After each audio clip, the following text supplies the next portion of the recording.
6:30 and it's the Get back in the technical word week. for it, reconvening. We've just come off a site visit over at New Road at the Cranebrook Conservation area. So we are now coming back to order here at Town Hall at 6:30. And first item is to, any adjustments to the agenda? I have one, that came in yesterday and it's underneath your, as my home's resignation. So. Who?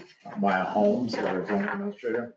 Oh. So, that just came in yesterday, so I have a copy underneath yours. I'd like to just add that for discussion. Doesn't need to be an executive session. It's just an open. Let's go before closing public comment with Maya's Okay.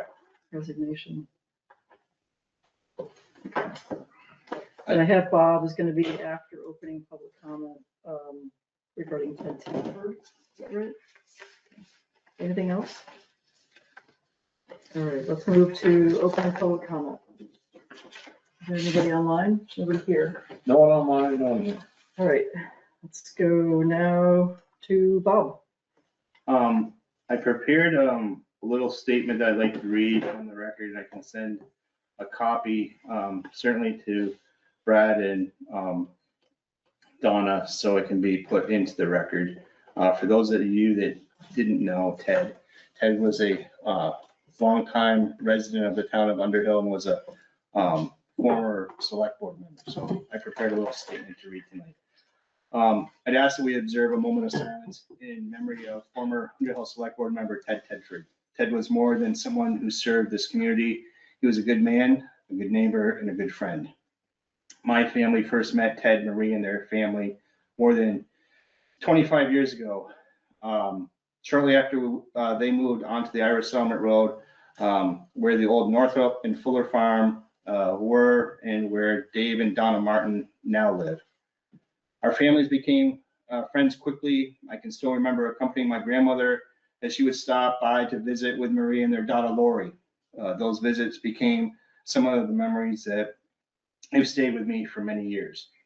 Over the years, Ted and I would often see each other at town meeting or around town. Ted was an avid Yankees fan. We didn't inevitably end up exchanging stories and talking baseball. Those conversations were never rushed. Ted had a way of making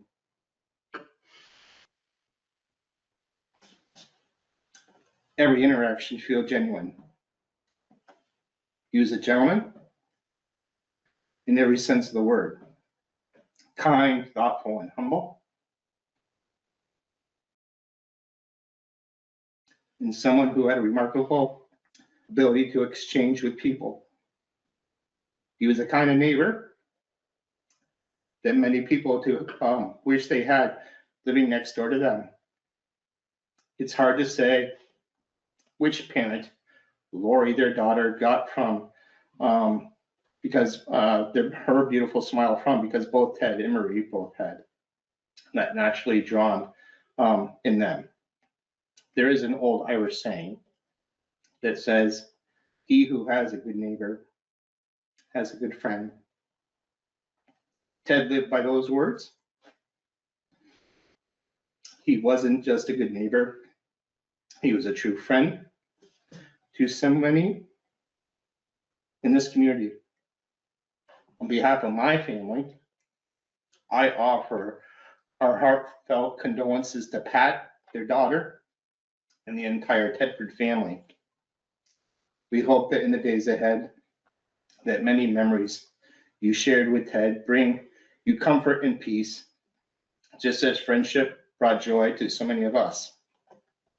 Thank you, Ted, for your friendship, your service to the town of Underhill, and for showing all of us what it means to be a good neighbor. You will be deeply missed. Well done, Bob, very well done. Let's take a moment just to observe a few seconds of silence.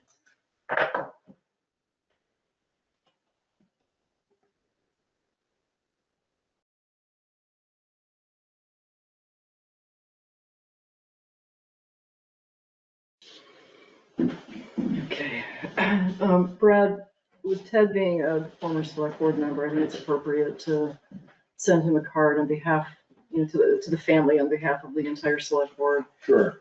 Our, deep condolences. I'd love to have Bob's words read, into the card somehow so they can hear what he said. That was really touching. Yeah. Thank you very much. Very appropriate. Yes. Would you know? Ted? Yeah, oh yeah.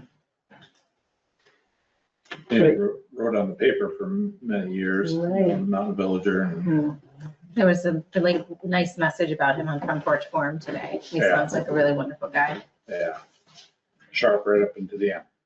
That's awesome.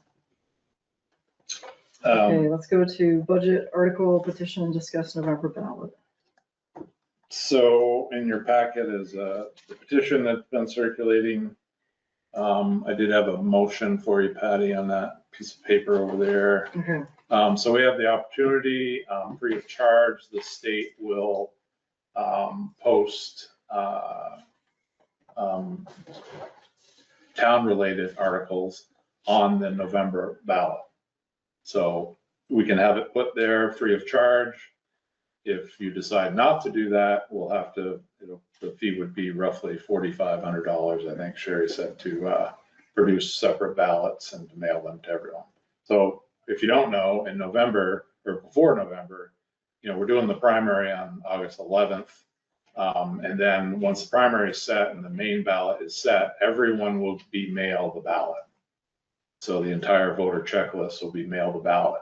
So you bring your ballot to the voting place, you cast your ballot there and so on. So we have the opportunity to get this question printed on the ballot. Otherwise, we'll have to print it ourselves on a separate ballot. Okay. So that we can discuss this. I'm going to make a motion to accept the petition and to add the question regarding adopting an all budget articles by Australian ballot to the back of the general election ballot for November. Is there a second? I'll second. Thank you, Maureen. Any discussion? Bob? I'm concerned about the rhetoric that's coming from Washington. I'm concerned that it appears that the Postmaster General has made comments that ballots are not going to be sent out, that there will be a delay, if happen at all, with the ballots. And I'm wondering how that is going to impact an important decision like this for our town-wide that's somewhat separate from, the general election. I think it's important. I support the idea of putting the vote out to the residents. I'm just concerned about mailing ballots. And I'm wondering if we should be creative if we can and explore other possibilities. And I don't know if that's within our purview or not, but I'm just concerned when we hear words that ballots are not going to be delivered or received, that it just seems like it's going against the democracy that I've known for as long as I've been around. So I just, you know what I mean? Like I'm just fearful, and I don't know if we should be having more of a conversation with the Secretary of State's office about that very pointed question or what. Then I don't know if we should take action until we've had an opportunity to talk with the Secretary of State's office, that I think that we may have some time to, anyway, I think I made the point. It's a separate issue from having our article printed by the state. And I think that is a bigger issue, and it's a bigger concern. And I know a lot of things about this election cycle are a concern, and I know that the Board of Civil Authority is going to address some of that when we meet prior to November, and maybe even prior to the primary. But that is huge, but it doesn't preclude the fact that we support having the state print that article on the ballot. It won't, if it gets contaminated, as everything might get contaminated, I hope not. I know that's a problem. but I don't think it's a reason to keep it off. And I will vote for putting it on, having the state do it. I don't know how long it's going to take before I stop saying, I'm still trying to understand processes here, but it's not still happening.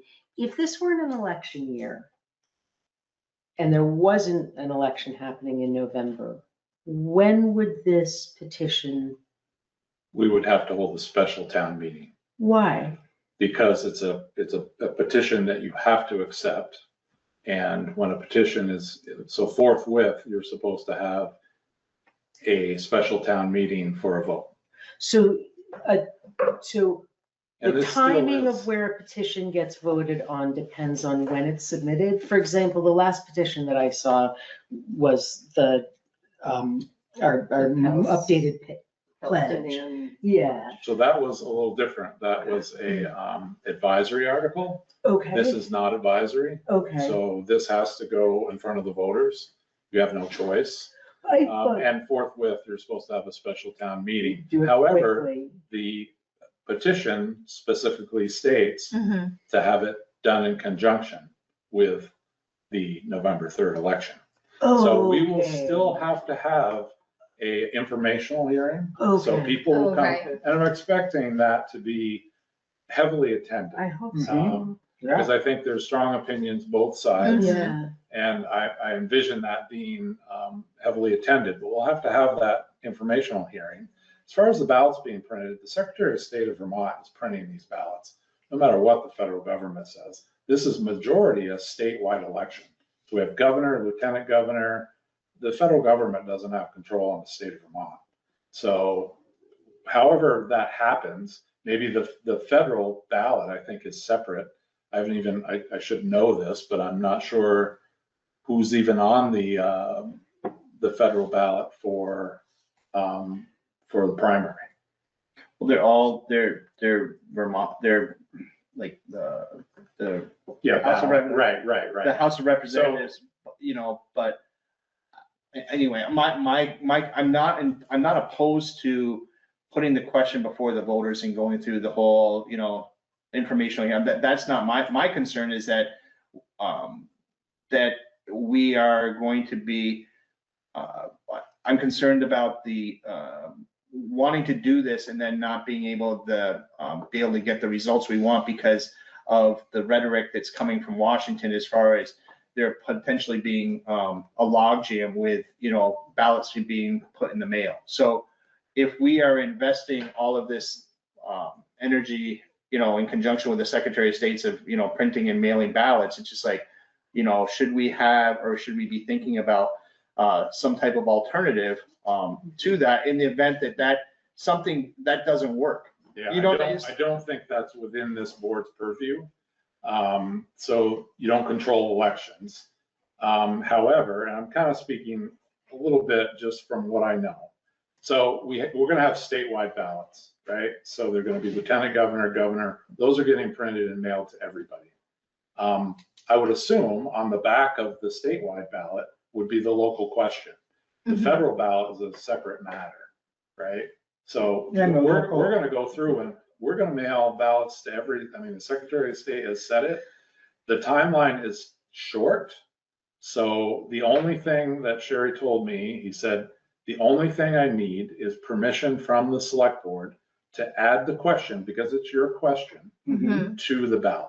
So you could go ahead and approve that and then let's see what happens. And But if you don't we miss have- this opportunity, you're going to be printing new ballots yourself.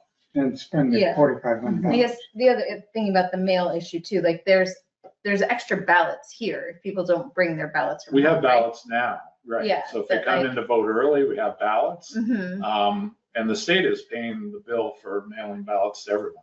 So since COVID happened, remember that before that, they never mailed ballots to everyone. Right. When COVID happened, they started mailing ballots to everybody. So the legislature changed that and said, well, we should continue that practice for statewide elections. So I think you should, I would recommend that you vote in favor of Mhm. just giving Sherry, she calls up and said, here, please add this question. Mhm. Any more discussion? So I'm gonna just acknowledge Bob's question relative to the Secretary of State. I think we should reach out and ask that question. Well, that would In be the event- Sherry's purview. I don't Okay. think this board has any control over. Understood, but Yeah, in the event there's a problem, what do we do? right. Is Well, there, is there, We is the don't do state, anything. is It's the the Board state- of Civil Authority and the elections officials of the town. yes, but is the state planning for Plan B in the event that there's, I Any think those problems? are, I think, I think it's a good question. yeah, I think it's a good question, but it's also out of our control. It's I out of understand, my- but it doesn't it's out hurt of to my ask pay the grade. question. Yeah. To be dealing with that. But anyway, that's a All separate around the issue. country, the secretaries of state are developing plans because there's all kinds of obstacles that are threatened. And we can't adopt any actions that we might have because of bluster. If any of that is followed through on, I just think it's a good question to ask. Yeah. What are Right. they doing in their end and get a report back from them, whether Brad, it's you to do No, that. Sherry's, it's Sherry. Sherry's the, it would be Sherry Okay. that would be able to do that because Okay. she goes to the meetings. Yep. And she is our clerk who is in charge. And, you know, this business about clerks and election officials being arrested if they permit non-citizens to vote. And that is such a drop in the bucket that somebody Yeah. slips through the cracks. We approve the voter checklist. We go through it Mhm. and we know who's on the checklist. I know we're a small town, but every community has to do the same thing. And secretaries of state and the town clerks everywhere do a yeoman's job. so I think we're a little That's off the Bob. rails here, but Hold on, yeah. Bob. Sorry. I do think there's two separate topics, and They do. I think we vote on it, and then I think that it would be within our purview to ask for clarification from the town clerk, on, if she knows anything about what's gonna happen if there is a problem with, mailing of the ballots, and see if she would be willing to, write a memo or stop and give us some input. That's exactly what I'm asking, just to have somebody follow up with the Secretary of State's office and say what happens if there's a problem. Anyway, Okay. motion is on the table, seconded. We've had a discussion on the motion. Any further discussion on the motion? All right, all those in favor, please say aye. Aye. Aye. Aye. Any opposed? Ayes carry 5-0. Brad, can you relay to Sherry to just ask her that question if she can Sure. follow up Secretary of I'll just State? have her watch this first Okay. part and then she can. And Sherry, if you have any questions, give me a call and I can go over it with you. It's an inquiry only, not asking her to do some tremendous data analysis. Just go to the Secretary of State, ask the question, see what they say. Between the hours of midnight and 3 AM. All right, is that it? That's it for that. Yeah, you Okay. made the motion, you voted, Okay, right? yeah, there's two memos. I just want to make sure. Okay, Highway Supervisor. All right, See Russ. sure. Thank you. I'll start just with our updates, what we've been up to. We have completed the construction of the fuel shed. All done. Excellent. We've been doing some coal patching, grading and chloriding when we can, fixing more washouts. Claude's continuing on guardrail maintenance, doing a great job with that. We've been hauling sand, cutting and chipping brush, roadside brush. The 3 trees on Poker Hill that were approved to be cut at the last meeting by Anna Lim, they are coming tomorrow to do that job. Great. We had an issue with our engine on our chloride spray unit and a carburetor issue. I called the company Innovative Solutions where we buy our chloride from. And I remembered in there that the unit had a 3-year warranty within our contract. They would take care of it. And I called them at 7:30 in the morning. By noon, we had a new engine and pump installed on our system. Wow. That's phenomenal. You cannot beat that. No. Do they sell anything else that we need to put in? So, Yeah. that was That's awesome. great. And I always do business with people like that. Exactly. They said, don't expect that every time, but, Listen, they set a precedent. it just happened to work out. So, that was good that everything was under warranty. There's no charge to the town. Okay. Tuesday, we finally got our excavator back from Beauregard's, all repaired. And Wednesday, we started on Mount Vista Road. We went up to do a quick job, cleaning a ditch and a plug culvert, and we've been there ever since. We found some culverts that are failed, and we've been ditching the whole road. So we're doing that. And Monday, we're gonna do one cross culvert, and then Tuesday, weather permitting, we will do the second cross culvert. Looks like a wet week next week. The tree shear is now in our possession. That went very well. Dwayne went down and back, no problems at all. It's in the shop, but we have our hitch being made by Tibbetts Equipment. Brian Tibbetts down in Barry to attach to our machine. He has the pieces and is building that now. And we ordered the safety equipment from Beauregard's to add to the excavator. So that's all in process. Nice. Backhoe purchase, I've got some leads on a few different backhoes and getting things together, and hopefully we'll have a discussion on that at the next select board meeting. Okay. That's my updates. So when we voted on the backhoe, you didn't have a specific unit in mind? No, Okay. no, I just took a number that from what I was seeing out there that would work for us. And this is what we went with. No, and they're very difficult to find good ones, good pre-owned units. And thankfully, our dealership network that we have in the area, they're very mindful of that because they want to sell us something good. Yeah. You know, they don't. No lemons. You're right. I mean, it's like trucks. It's like any kind of equipment and how they're maintained and taken care of. And, you know, when we're buying something used, we want to make sure that we're buying something that's going to last us and not be a money pit for us. So I do appreciate that from those dealers that we have in the area. I think on the next thing is we have the contract from L&D Safety Markings for our line striping that was sent, that needs to be signed and sent back to them. So, Right, this hasn't been voted on, right? yes. It has been? This was voted on the last meeting. Okay, I just- You voted like through telepathy. okay, excellent. This I heard you. this is a contract. You weren't here last meeting. Do you need authorization, the signature, or what do you need?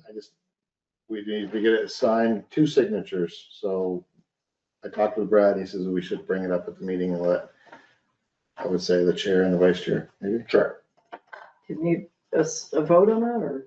No, we just, We already voted Sign it. it. just, you already voted it, but this is authorized the chair and the vice chair to sign. Okay. Okay. And then can I leave that with you? You can scan it and send it back to the email. I will. That- Yeah, I'll send it, but yes, I will. Just get back to me. And And once he has that back, he will get it on their schedule to get done. While we're on line striping topic, my updates that the stop bars and crosswalks should be next week around town, so they should be coming to do that. Nice. Not these people, the other folks from Newport. So that should be getting done. Next thing is Bridge 7 construction update, which I think I'm gonna turn that to Brad, because Brad's been keeping an eye on that. yeah, I went down Monday, took some pictures. Everything's going really well. I talked to Cricket. Crazy. I talked to Cricket on the phone. She's our structural engineer. So we've got 4 engineers involved, really, because Cody Marsh, who's on the select board in Cambridge, works for ECI, and they're doing the concrete. He's a professional engineer. We have Galen Hagan, our Underhill resident, overseeing the project for Birdseye, also a professional engineer. We have Tyler Billingsley, our town engineer, and Cricket, another structural engineer. So we've got plenty of good rains down there, and Cricket said it's going about as smooth as any bridge project she's seen, so. Yes. Pouring, I think both the walls are gonna be set to pour probably tomorrow. And then once that's done, there's a curing period before it can be backfilled. And then the deck comes, so. How long is the curing period? It's a couple weeks, I think. Yeah, so it's gotta sit and cure before you can, go smashing a bunch of stuff up against it, so. But they'll take tests and Tyler or Cricket will give them the go-ahead when they can backfill. Do they take the plastic stream diverter out once the Oh, yeah. concrete is cured? Well, no, once the pumping is done, that's in there for pumping purposes, so that'll all come out. But what point do they bring it out? Before deck work or after? Oh, yeah, no, be before deck work, Okay. for sure. They gotta get it all out of there, but it's required by law when you're pumping. Yeah, the sooner we've just had, knock on wood. Oh, yeah, yeah. as soon as- Amazingly, no storms since they started pouring. Well, they've had one, but believe me, as soon as they can get it out Yeah. by law, they will. Yeah. I trust that. So basically, and then, I was gonna contact maybe Tyler Wickham and see maybe during this downtime, maybe it'd be a good time to pave. But now that I think they're kind of, most of the truck work is done and they're kind of waiting after it's been poured, maybe it'd be a good time to pave. So while the road's closed, but we'll revisit that. And then I guess we're on to the Dean Road. Oh, can I ask another Bridge 7 question? Once the bridge is replaced, and this can be a down the road question, but is there still going to be a weight limit on Pleasant Valley because of the other bridge? Or no? They'll all Okay. be 24,000 Okay. with overweight permits. Okay. Before we move off from Bridge 7, I don't know if you want to do this under member correspondence or not. I thought I had asked to have conversation about Bridge 7 and dedicating that. But that's not specifically on the agenda. So I don't know if you want to entertain that as a item under member correspondence, or if you want to try to do that on a future agenda. But I would like to address dedicating that bridge. It's in the greenhouse list. Do you want to do it in conjunction with it being finalized? So kind of like, Yeah, once, my thought is that we would dedicate that bridge when we open it. right, We can certainly So put it on next, September. well, we can put it on next meeting, because if you wanted to do a plaque or something like that, you Right. probably want time to get that all prepared. right, let's put it down for the next. Okay. Okay. Are we gonna talk about traffic in connection with, the bridge and how that's going? We can, yeah, so I gave, Bob had asked for some statistics about, the traffic control. So Mhm. I asked the sheriff's office, and you got that email, I'm assuming, so they put that together. Brian was in here today. They've been there in the evenings. I asked him, I said, you've been on the weekends? And Brian doesn't work on the weekends, but he said, yeah, I believe Scott, who's another deputy, has been down there on the weekends. So we'll have a full report here in a week and a half that'll tell exactly the hours, the days. But what I gave you today was the tickets. Yeah, the data is really good. Yeah, the data is good. There's not a lot of speeding going on. Brian hasn't issued maybe a couple of stops, but Scott, who is patrols heavy in Jericho, he's got the majority of the stops there. So I have something I'd like to read about that. I'd like a statement to be read into the record, and I'll submit this formally as a written record for everyone. But as part of the responsibility of the taxpayers of Underhill, I believe it is appropriate that we periodically review whether the services we contract are being delivered in a manner consistent with the board's expectations and the intent of our agreement. This is not intended as a criticism of the Chittenden County Sheriff's Office or the deputies who perform this work, but rather as a part of our duty to ensure accountability for public funds. The Sheriff's Office recently provided a summary of patrol activity for the period of July 1 through July 23. We also received traffic count data collected on the Irish Settlement Road between July 16th and July 22. After I reviewed these materials, several observations stood out.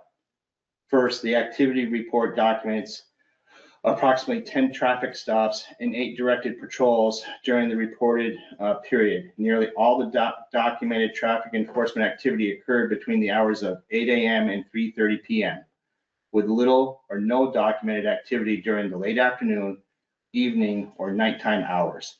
Second, the traffic counter data indicates that the Irish Settlement Road experiences its highest traffic volumes during the afternoon and early evening. Vehicle volumes increase significantly, beginning in the morning, remain consistent high throughout the afternoon, and peak between the hours of 3 p.m. and 5 p.m. Traffic remains substantial well into the evening. Third, the speed data itself suggests that the overwhelming majority of the motorists who are traveling within a relatively narrow range around the posted speed, only a few of the vehicles exceed 45 miles per hour, and even fewer are exceeding 50 miles per hour. This would suggest that the excessive speed is not widespread at the location where the sign is. My concern is not necessarily the number of traffic stops issued, but whether the patrol resources are being deployed at the times they provide the greatest benefit to our community. My understanding has been that the town's patrol contract places an emphasis on evening and weekend patrols, when residents are more likely to expect a visible law enforcement presence, and when many quality of life concerns arise when children are out riding their bicycles or walking with their families. Based solely on the activity report provided, I do not believe the documentation demonstrates that patrol efforts during this reporting period were primarily focused on evenings or weekends. Accordingly, I believe it would be the responsibility of this board to request additional information from the sheriff's office before evaluating effectiveness of the current patrol program. Specifically, I would recommend requesting that we get a breakdown of patrol hours by day of week and hour of day, documentation of evening and weekend patrol hours worked, GPS or patrol activity summaries showing where the deputies have spent their patrol time, a summary of warnings, citations, and other self-initiated activities, and an explanation of how patrol schedules are scheduled to align with the town's priorities. These requests are not intended to second-guess the deputies or their professional judgment. Rather, they are intended to ensure that the patrol services funded by the Underhill taxpayers are aligned with the expectations established by this board and are being deployed where and when they provide the greatest public benefit. I appreciate the sheriff's office willingness to provide information to the board, and I hope this can serve as the beginning of a constructive discussion regarding how patrol resources can best meet the needs of our community. Respectfully submitted. And I intend to send this to Brad as a result of the limited data that we did receive. Yeah, Well, thank you. Again, I just do want to say, as I said in my email, so at the end of the month, we get very detailed, or not extreme as detailed as what you're describing, Bob, but we get a day by day, how many hours they were there, what days they were there. That comes in with the invoice. So what she could provide me today on very short notice was the tickets issued or the stops initiated. I'll ask for those things if that's what the board wants. I have talked with many people that live on the road. Christian Matthews is one of them that lives north of Dune Road. He's noticed a significant decrease in traffic. He's very pleased with the speed control and the speed signs. Many people have commented on that. Just to give you a little bit of context, so Poker Hill Road is just about as long a road as Irish Settlement Road. Has 3 different entrances, south, north, and in the middle. In a typical day, the speed sign that we have on the paved portion of Poker Hill Road sees at least 500 to 600 vehicle trips a day. We're seeing now it's decreasing to 300, 350 trips a day. I have to believe, I want to keep the speed sign up after the bridge is opened, but I think you're going to find that probably at least 250 to 300 people travel that road every day, no matter if it's a detour or not. I certainly appreciate what you're saying, Brad, but we specifically as a board allocated specific funds to be allocated to the Irish Settlement Road due to this bridge closure. And I intend, as a board member, to hold this sheriff accountable and responsible to uphold the letter of that contract. And the expectation is clear that there will be nights and weekends and patrols, and they will be delivered. So if you look at there's timestamps on those stops. Some of them are as late as 6 PM. According to my data, Brad, is that those were not on the nights and weekends. But certainly, if we want to have the sheriff come in and discuss that in person, I welcome that. Yeah. So would the board like me to get? Let's get a report from the sheriff's office. So for our next meeting, we'd have Right, the 'cause end of the this- month. This doesn't, report, the right? traffic stops do not tell us when they're working Exactly. at That's all. what I tried to Yeah. say. Right. It's just when they pull people over. That's what I tried to say in my email. Right. Okay. And that's what we have here. I have no concern with what the sheriff has done. I've been on our Settlement Road a ton because that's the only way I can get over to Cambridge. So I'm doing the whole loop. I've seen the sheriff there 3 times. Every time the times that I've gone, 3 times I'm like, slow down, they're here. So if we could get a report, that'd be awesome. Yeah, so I'll ask, do you want the Okay. details that Bob put out? You want time of day and time they were there and all The that? time the sheriff is working. Okay. I feel like Yeah, that would from be here helpful to to there. know, like, Because- what days and times that they're Exactly. here. I would expect that they're meeting the contract, Brad. I'm pretty sure they are. Show me the proof, show me the data. Okay, we'll do. All right. Anything else on Dean Road? Oh, wait. Oh, no, we haven't gotten to Wait. do that yet. Or sorry, we haven't got to Dean Road. I And so have we're set.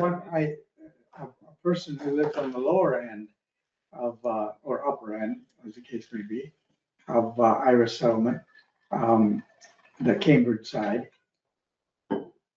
had some concern about the evening, coming from Jeffersonville, Cambridge, the evening commute, that there was some speeding going on, and had some concern about the residents of Irish Settlement know where the trouble points might be.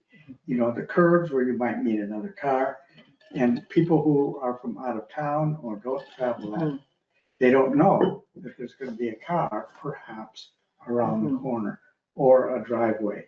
And it was just a concern because there was noticeable speeding in that person's viewpoint, whether that was reality, but also the placement of detour signs that I'm not sure where they are, but if we were discouraging people from Cambridge to come, maybe we should discourage people from Jeffersonville as well. So there's a sign at the intersection of Upper and Lower Valley Road. It says detour ahead, local traffic only. Right. So I've heard from one resident, why don't you just detour all the traffic down on Lower Valley? Well, let me put the shoe on the other foot and say the town of Cambridge came to the town of Underhill and said, oh, we're doing a road project. We want to shove all our traffic on Irish Settlement Road. I don't think people would be too keen about that. So I don't think it's, in my opinion, maybe this board thinks differently, but I think we have the road infrastructure to handle the detour. We should handle our own traffic. And it not seems like chuck it's it been on. going I agree with pretty that, well all what you told. just said. It Yeah. has been I going. think that's important. It is important. Yeah. So that's what I would perhaps tell this person Okay. that I think I know who you're talking about. Dean Road? Okay. And before we get on to Dean Road, I was asked to get an update on something and to report. I said I'd report back tonight and I forgot to put it on my list, but I did do what I was asked to do. I talked to Bob this morning. He was just asking about roadside mowing and the status of that. And I met up with Kurt up on Poker Hill today. Kurt Rohrbrush is our contractor for roadside mowing. He was mowing up there today. And he said he's probably got another week left after this week. He'll finish up Poker Hill, Upper English tomorrow, or this week. And then next week he'll be starting from right down River Road, the side roads off from River Road. So, Great. and up through to I think Stevensville. I think everything else from Stevensville towards Cambridge is done. Okay. So, All right, I'm gonna push us along because we do have a guest here waiting on the next item for us. Let's do the Dean Road. So you wanted to follow up, Patty, you weren't here before, but I think I don't know if I put it in a note or not here. I'm trying to look. So we had a rain event just before the 4th of July, I think. And Russ was off because it was a Thursday before the holiday, and I was off. But Pete reached out to me and Russ. Russ went up and took a look at it that day because we had some wind damage also, I think. So Russ was driving the roads, and I was trying to talk to Peter Saja, and he said the road was really bad. It was gully erosion down the center. He was trying to fix it with his tractor. It was too much. Of course, our equipment was down. Russ offered some gravel, I think, if he needed it. But he never called and asked for it, right? Right, we were out cutting a few trees and checking all the roads when Brad called me, and we were headed that way anyway, so we checked him out. He was working up there. He was in a great mood. He was doing what he could do with his tractor. Thought he had plenty of material. That washed into the water bars. He thought he could do fine. After Ken and I had left, he appreciated us coming up and checking on things. We left, and then he had sent me a text and said, "Hey, I've got somebody else coming to help me. If I need some gravel, I'll give you a call." That's where that came in. So then, He did not reach out for me. so we talked about this last meeting, and the board had asked for some more information. I provided a map in your packet that shows Dean Road, and you can see the green line. Well, I drew a line down to the cemetery. That's where the class 3 ends. And the red and the green are hydrologically connected segments. So pretty much the entire. Oh, the red and the Section. green are Yeah, hydro. I so- assumed the red so was the- just the hydro. No, so the red is actually not in compliance right now. That's a really tricky section that we've been trying to figure out how to tackle. But the green is compliant because the only criteria for class 4 roads is there a presence of gully erosion or not? If there's no gully erosion, then it passes. If there is gully erosion, it fails. So I also added some, little sections from our town road bridge standards, talk about hydrologically connected. I took little snippets where I could find that kind of explains, class 4 roads and hydrologically connected segments. It's a little bit of a catch-22 here because the courts say, well, we don't have to maintain class 4 roads, Yeah, really. but yet the Water Quality Act 64 or whatever it was overrides all of that. It's a stormwater permit that we're obligated to do or to uphold. So I don't think it happens very often. You spent some money last time on the turnouts, on the water bars, cleaning those out. Whether they get full or not, I don't know. I haven't been up there in a while, but every once in a while, there's a gully washer that comes down, it rips right down the center. And I think, Russ, you saw it was probably at least a foot deep. Yeah, it was. That defines gully erosion. So, And not just this wide, it was like 4 feet. Oh, wow. They were big. That's, so if the situation happens like that, on a hydrologically connected road, then we are liable to repair it. We have many class 4 roads that are not hydrologically connected. We've got a failure of a culvert on Fuller Road that we're going to be fixing. That's a hydrologically connected segment. Downs Road, for example, class 4 road, none of it's hydrologically connected. Butler Road, very few, and that road is so well maintained by the residents that it needs very little attention. So, but we've got a couple of these roads. Fuller, Dean Road is one. I can't think of any others right offhand. Stevensville, perhaps, in a big rate event. But it's very infrequent these events happen. I did include an invoice like I think Dan had asked for. And I did talk to Pete, and Pete's not, he put in his time. He's not expecting to be reimbursed for his time. He just wanted to let you know he had equipment.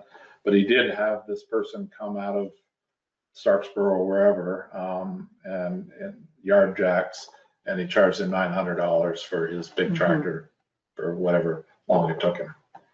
So that's what I know. I think it makes sense to reimburse for both Pete's time and Yard Jack's for the work they did to keep that, to fill in the Pete said gullies. he'd be very happy. Just, I will put it in perspective a little bit.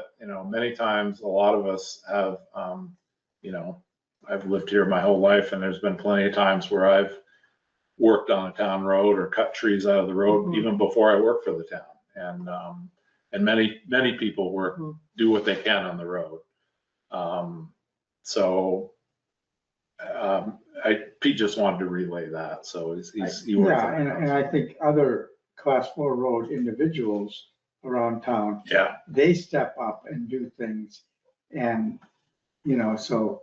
I guess the only thing that's different though is the obligation on the town when it is hydrologically connected that we don't have for other class 4 roads. Like this bottom section in red, the bank on this section is straight down. Yeah. All the sediment just rushes straight down and I know. it goes over the Seymour River. this is a very high priority segment, that red. It just, so when it rushes down Dean Road, all that stuff hits that bottom section. It's going straight down goes through the neighbors. I live right next door. Yeah, Goes through the neighbor's yard into the river. yeah, Russ and I have looked at this It's, many times. it requires some attention of the town. And if Pete can do some of the work for us on the cheap, I'm all for it. Yeah, I agree. Well, the work was done not on the class 3 section. I know, but it's that stuff, Yeah. it caves, it gullies out Dean Road Yeah. and all that debris Goes just runs down the road. I- Bob? I'm concerned that we are not, it's going to lead to trouble in my mind, when we offer to pay someone for doing, I think it's a hard message to convey to others that, the town is now, compensating individuals for, things and, having to explain whether roads are hydrologically connected or not, when you have other residents that live on a class 4 road. And I question whether or not we should even maintain it as a class 4 road and turn it into a trail. I know the testimony was given that this is, these weather events have happened few and far between, but I've been on this board for several years now, and it seems like Dean Road is coming up more times than not. And I don't know, I'm concerned that we may be dodging a lot of raindrops, so to speak, but I think that we're pretty close to having a significant event where we're going to be looking at some major reconstruction of that road. So I don't know. It's a hard pill for me to swallow for where I sit on doing a lot of paying for people doing work on that road. I don't have a problem with providing them necessarily with material, but I have a problem with paying the resident to, do that road when we have other residents that are doing the same thing. Just the only thing is, he actually had to hire somebody else. I don't think he's, Right, that's the difference. I think that's an obligation. We could not step up, like we would if our equipment would have been. Well, even, I'll just, if you want me to give my 2 cents, I'll be happy to. Of it. So Pete was already in process of repairing the road even before we knew about it.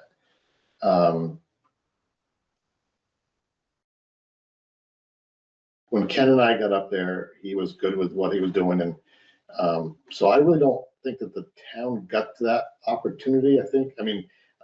I didn't take initiative to go fix it. Class 4 road. And he was happy with what he was doing, and we had other issues in town. I think back of other class 4, kind of like where Bob's coming from is, Downs Road. They did a bunch of work up on Butler's did up on Downs Road. They bought the material, they had their equipment, they did their thing. And I'm concerned a little bit too of precedence of paying somebody or not? Or should have been the town's obligation to hire somebody to fix that road? We probably couldn't have done it for $900. Right, I think it was the town's obligation, and we're getting away on the cheap by having him do what he did. The main difference is these standards that we Exactly. signed, and you signed the most recent ones, but the old ones had it too. So this says right here, and we certify every time we apply for a grant, we have to certify that we adhere to our road standards. And Dean Road is very different from Downs Road because of this hydrologically connection. And that's the thing that makes it very different. I get all that because we've talked about it time and time and time and time again. Yep. But when a resident hasn't heard that time and time and time and time again, and they look and say like, well, you did it over here, how come you didn't do it over here? And you have to explain to them why. Well- That sometimes can be a difficult conversation to have on the rationale behind why we do it here and not there. And I just think it will lead to, not friendly relations, amongst the residents. It is our obligation to educate residents as well. And if they can be smarter about that, just like, an example, I'm not trying to get off topic, but this whole assessment dialogue, how much misinformation was going on and how it needs to be gathered and restated and understood. It's our obligation to educate people why we do things. I agree. We just have to make a decision to do things because it's right to do it that way, not because of what other people might think. Good enough? All right, I'm gonna make a motion that we reimburse Pete Saja in the amount of $1,350 for his work on Dean Road. Is there a second? I will second. Thank you. And I wonder if maybe we want to include like in the motion that it's meeting our obligations to the hydrologically connected thing as in the MRGP standards. Is that your amendment? Yes. Thank you. I'll accept that as a friendly Okay. amendment. Thank you. Because of the gully erosion. Mhm. Because if it was just Yes. washed out, like 6 inches here and there and rippled out, Right. that's not gully. Yes, okay. Including that then is the amendment. Okay, So- any further discussion? So that, can you go back, the 13, that includes 900 and 450? Mhm. Okay. I'll be voting against that because I do not feel it's appropriate to be compensating Pete Sizer for, his portion of that. I fundamentally have a problem with that. I do not have a problem necessarily with the Yard not- jacks. Yeah, yard jacks bill, but I have a fundamental problem with, paying Pete. Okay. Motion's on the table. Any further discussion? All right, hearing none, I'll call the vote. All those in favor, please say aye. Aye. Aye. Any Yeah. opposed? Ted Steingar, aye. Maureen Collins Kolb, aye. Patty Richards, aye. Bob Stone, nay. Chartwell, nay. Same, I agree with Bob. Okay. In that I would reimburse the expenditure, the 900 expenditure that he paid out of pocket. Right, that motion passes 3-2. All right, let's now move to Harvest Market, 2026. Jamie? Hello. Change locations on upstairs in this. Oh, sorry.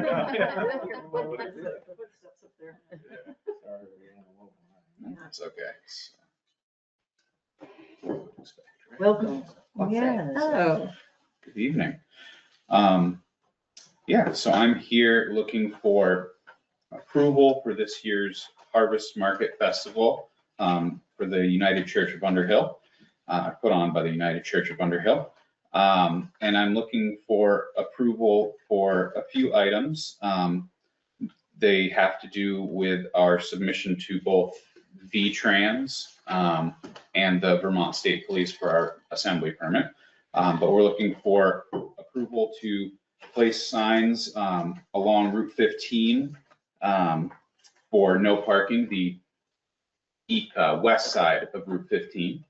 And then we are also looking for approval to use the common green across Park Street for both the cider tent and the refreshment tent.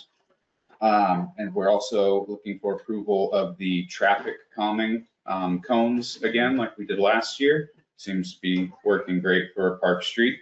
And then also for closing the spur of Park Street between that common and the green, or between the common and the church. And then we want to also, sorry, what was I here? Restrict the parking on the northeasterly side of Park Street, and then to restrict parking on the southerly side of Park Street from Route 15 to the telephone office as well. And then also looking to request funds from the town that is being split with Jericho as well for coverage of the Vermont State Police and the traffic control from Green Mountain flagging. So a couple different items, but let me know how you want to tackle that first. All right, I'm gonna make a motion that we approve the request for the signage along, I'm gonna read through this, along the roads leading to the Underhill Flats Commons, the common opposite the church for the harvest market activities, traffic calming proposal on Park Street during harvest market hours of operation, to close Park Street spur on the northeasterly side of the common during harvest market hours, to restrict parking on the northeasterly side of Park Street, and to restrict parking on the southerly side of Park Street from Route 15 to the telephone office. Let's take that set first. What's the motion on the table? Is there a second? Yes. Thank you, Bob. Discussion? Yep, I want to offer an amendment that we include no parking on both sides of Route 15 going up, so that it's even on both sides, not just on one side. And my rationale behind that is that we are now losing the parking ability that was once there behind the fire station because they're under construction in that area. So there's not going to be the same level of parking that was once there. And I'm concerned that with the lack of parking that may be nearby, that we are going to be attracting more traffic on the other side and possibly blocking driveways and everything like that. So I think that we're sending almost a mixed signal, and I would rather just see us say that we're going to close it on both sides, down through, and then that would hopefully alleviate any issues that those residents that live in the village may encounter, especially the ones that are going to be living on the side of the road that parking under this proposal as presented are saying would be allowed. So I think it would be in our best interest to, say no parking on Route 15 during the harvest market as indicated, so it's equal on both sides. Okay. Jamie, any concerns with that? So the parking where the Harvest Crossing is being put in that field behind the fire station, there will still be some parking, but like Bob said, it will be reduced because of construction. But the plan, working with the contractors and Habitat for Humanity, is to still have access to the field to park cars. But yes, there will be reduced space due to the construction But this are you year. good with no parking on Route 15? So in the proposal, there was nothing around changing parking on Route 15, is that right? Sorry. Yeah. But you guys, I'm looking at like where you had marks up and I didn't see that you had, Oh, sorry. am I missing that Actually, there's that's the, stuff on Route 15? that is for the closing of Park Street. Yeah, there is. a Okay. document in here. So this is the Further map down. here that has the, Okay. explains the park. Oh, okay. Maybe I looked at the wrong map then. It's a little further down. Oh, I see. Okay. Yeah. I So see. it's basically from the town line to essentially Meadow Lane is the best way to Okay. think about that. Just short of Meadow Lane. Yeah. Got it. Okay. May want to run this by V-Trans first. Mhm.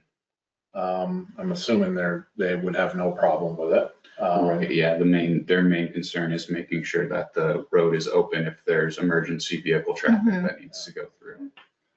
So as long as they have no concern, put that part of the motion, both sides of 15, no parking signs, with a contingency that you check with V-Trans to make sure they don't have concerns with blocking both sides of 15. Absolutely. When did you want to submit this? So it has to be 30 days before. Yeah. So Let's get together though and Yeah, I rewrite know, this yeah, because it's- last year's, I wrote this last year and I Mhm. noticed this year's was different. Okay. The wording was different. Yeah, But let's we'll adjust get our it to heads together. the fun of PDF spaces and trying to fit all of the info in there. Okay. What is Jericho's take on their portion of Route 15, which is more condensed, in a more condensed area than our portion? Yeah, so I met with them last week. And I believe before my time, there was an amendment passed where they have approved that and moving forward, but they did approve the no parking on the west side. And I think we do some additional no parking in the neighborhoods that are on that side as well. I'm blanking on the neighborhood across from. Thank you. Yep. Mhm. So we add some no parking there in those neighborhoods as well at the request of the residents. But yeah, they didn't have any concerns about the east side of Route 15 this year. I think our main concern last year was with the sidewalk construction. The town of Jericho wanted to have me at least reach out to the residents and let them know they could put up their own no parking, and so they did that as well. For the residents, I didn't want people parking on the new grass and everything. But yeah, Jericho didn't have any specific concerns about parking on the east side. If residents choose to do that, is that okay with the town of Jericho? Last year with V-Trans, it was okay, because of the new construction. We had to meet before, I think their actual approval of the construction was done, the week of Harvest Market. So they did approve that if residents wanted to, close down their section in front of their house for that, they could. But they didn't require that it get closed. If that makes sense. Does that answer your question? And if they choose to do that this year, they will be in violation of something or other? I can check with V-Trans on that. Well, unless V-Trans approves both sides being closed, then we're good to go. Well, it would, yeah, I Close think to park or no parking. specifically from the Jericho line back to Jolly though, right, is, Well, we don't have any say over what happens on the Jericho side. Yeah. yeah. I think, That's true.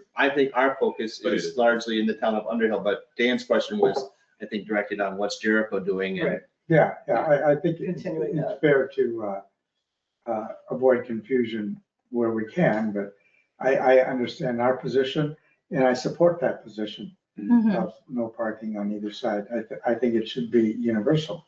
The good thing about the Harvest Crossing, and the road's almost finished now, but traffic will be able to drive in there and then through into the meadow behind the church. So it should be a little bit of a smoother transition, I think, getting Yeah. in there. until the houses come in. Well, they're not, Well, they're set back, so the road will be, There is, yeah, just as a side note with that, there is a thought as well that if they allow that access, they can collect the fees to manage the parking for their homeowners association for Habitat as well. Oh. So we're That'd be cool. working with them to try and keep that option open in future years as well. good idea. Okay, motion is on the table for the 1, 2, 3, 4, 5, 6 items in our packet. It's been seconded. Any further discussion? All right, all those in favor, please say aye. Aye. Any opposed? The ayes carry 5-0. The second item on our table is to approve funding for the state police And can I add? Yep. Um, and the flagging services. Yeah, so for that, what we did with Jericho, was we did a not to exceed. And so what we proposed was a $1,500 not to exceed for the town. So we'd be proposing not to exceed $1,500 for Underhill as well. For both state and Green Mountain combined? Correct. Got it, okay. I'll make a motion to approve not to exceed 1,500 for both the state police and Green Mountain flagging combined. Is there a second? Thank you, Shara. Bob? I'd like to begin to have the conversation that over the next 10 years that we start to remove the funding for that should be funding that is provided by the harvest market folks. So I am proposing that over the next 10 years, that every year we decrease the amount that we're going to allocate by 10%. At the end of 10 years, that the United Church of Underhill would then be responsible for the funding for the law enforcement and for the flagging and traffic control.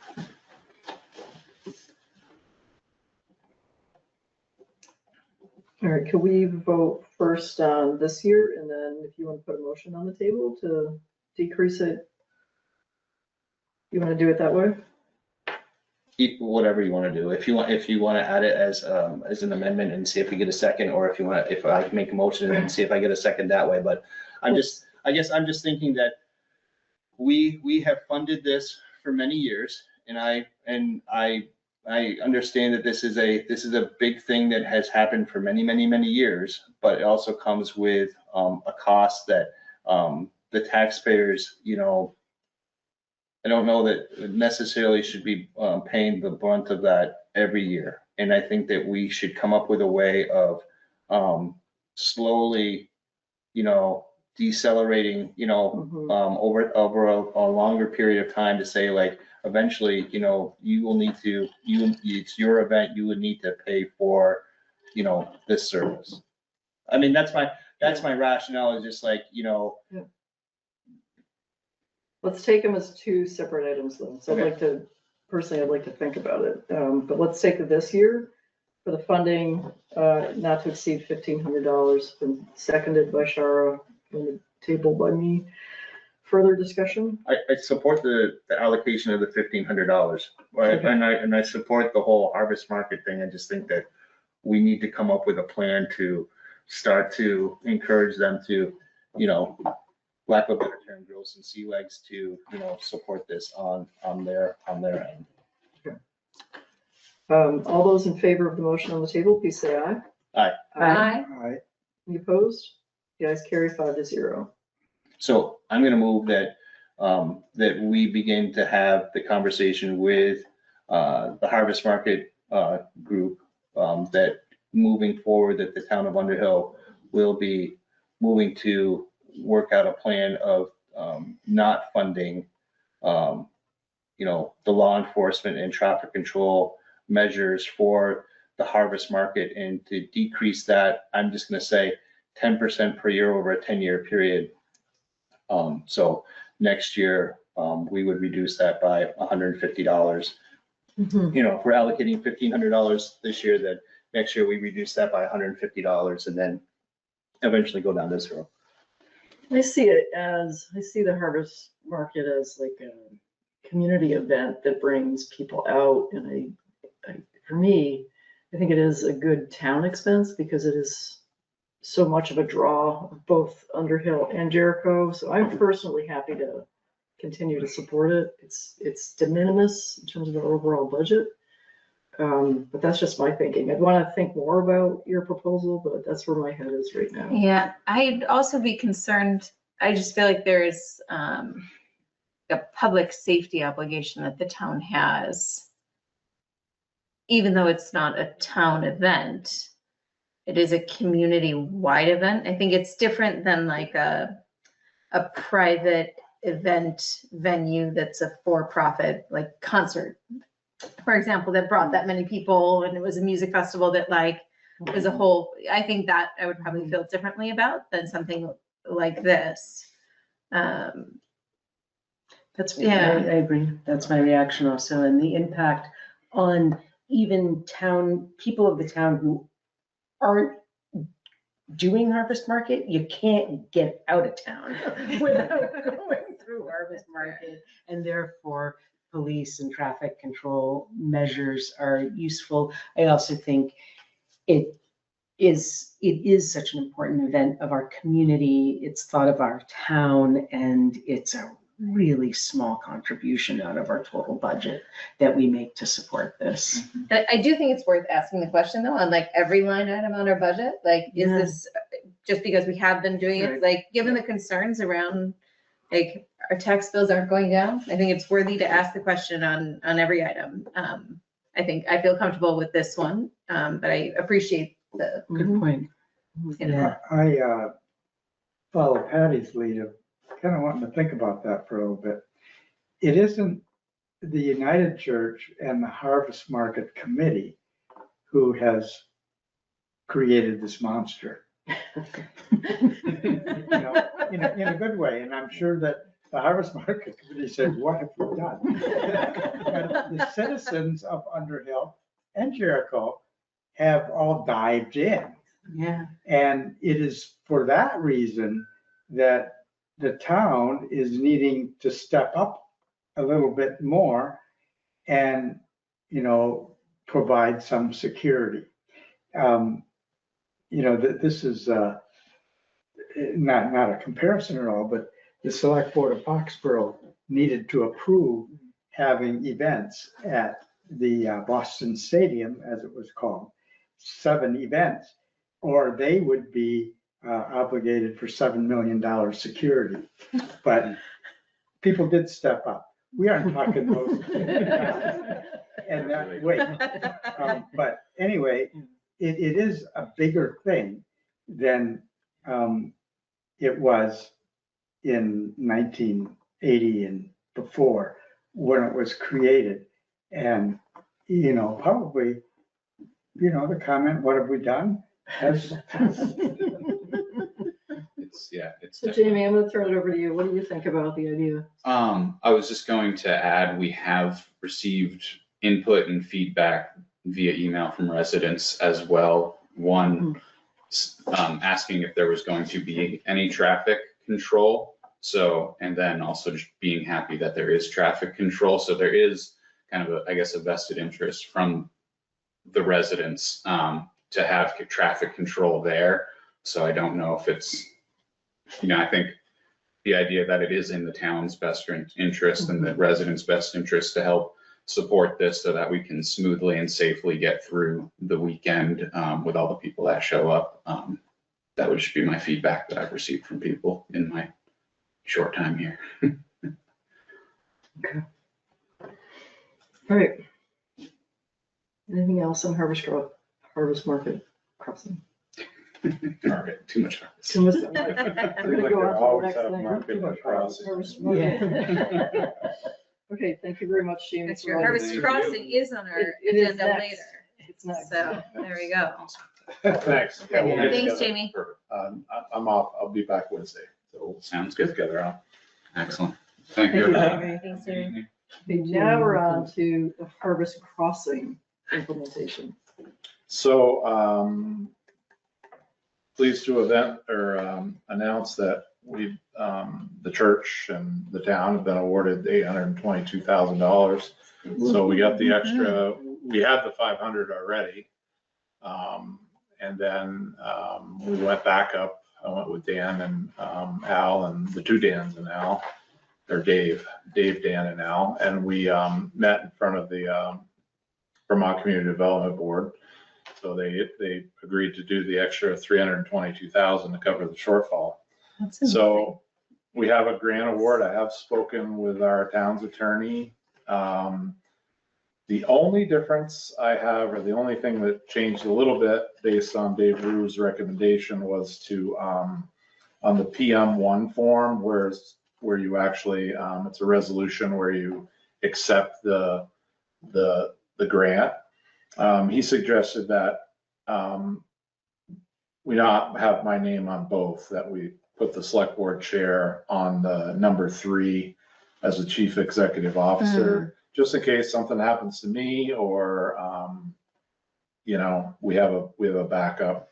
So I'm still authorized to sign so that, as I said in my memo, the church is still trying to work out these budget numbers, and like Dave Cliffs, our attorney, said, that's nothing to do with us. These are other funding sources that they're trying to show how they're gonna, you know, get the budget and get the project done. So these other sources, like from the Sanders, you know, Bernie Sanders' office, other funds, the ARPA funds we submitted, and and alike. So this is a final offer, but it's contingent on a little budget tweaks, which was in appendix or attachment B, I think. But really, again, nothing to do with us. So the first step is accept the award, sign the PM1 form, and authorize me to execute the grant. Then what happens next is, so this grant award has already been sent to the church's attorney, who specializes in grant work. So what they'll do is put together what's called the sub-grant agreement with a mortgage and assurances that, you know, in case something happens or the church defaults or somehow we have assurances that, you know, we're not on the hook. We're just the Good. pass-through for the money. Right. So that'll be forthcoming. There'll be a sub-grant agreement. There'll be an opinion of title from our council. So when these houses, and some of the houses are already starting to happen, the foundations are in. So as they get built and sold, we'll do these partial releases. So we'll release a part of the mortgage and then we'll just continue on.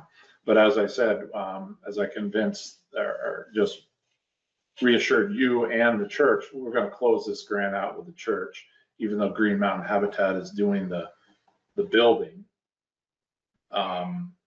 The church is we're going to see this grant through with the church. So there is a little portion of a town match in there. It's not a whole lot of money, but it's just for administrative time. Kind of an in-kind thing for It's like administrative time. 11,200. Yeah, and it's like 18 hours of our time, and that's projected over the next 5 years. So, anyway, I had a motion prepared for you there. If you Yeah, I'm wanted going to make the motion. I'll move to accept the Harvest Crossing Affordable Housing Grant Agreement offer number 07110-1G-2023-Underhill-08 in the amount of $800,222,000 and to sign Form PM-1 and further authorize the town administrator to sign the offer on the town's behalf. Is there a second? I'll second. Thank you. Discussion. Hearing and seeing none. All those in favor, please say aye. Aye. Aye. Aye. Any opposed? Ayes carried 5-0. It's kind of a big deal because it's been a lot of work. So Yeah. I'll we all just sign say, this? yes, you all sign that. I can just say that, you know, the Harvest Crossing team, like Dave Cliff, amazing. Oops, I signed it. Dan I was Mance, supposed to type my Sal. name. Yeah. Just And like the amount of hours Yeah. that goes in, it's just 6 years never seen. that it like they just So. keep, it's Never really seen it. impressive. It's really impressive. It's really, as one of our town's nonprofit organizations and some of what we hear about in the major media, having a church Print your name there. doing something so positive for this community and the amount of work that they have put in. And churches so often do so much that are these little things that you don't see, the web that holds all of the members. But this one is such a big thing they are doing. It's really impressive. It's pretty incredible. Yeah.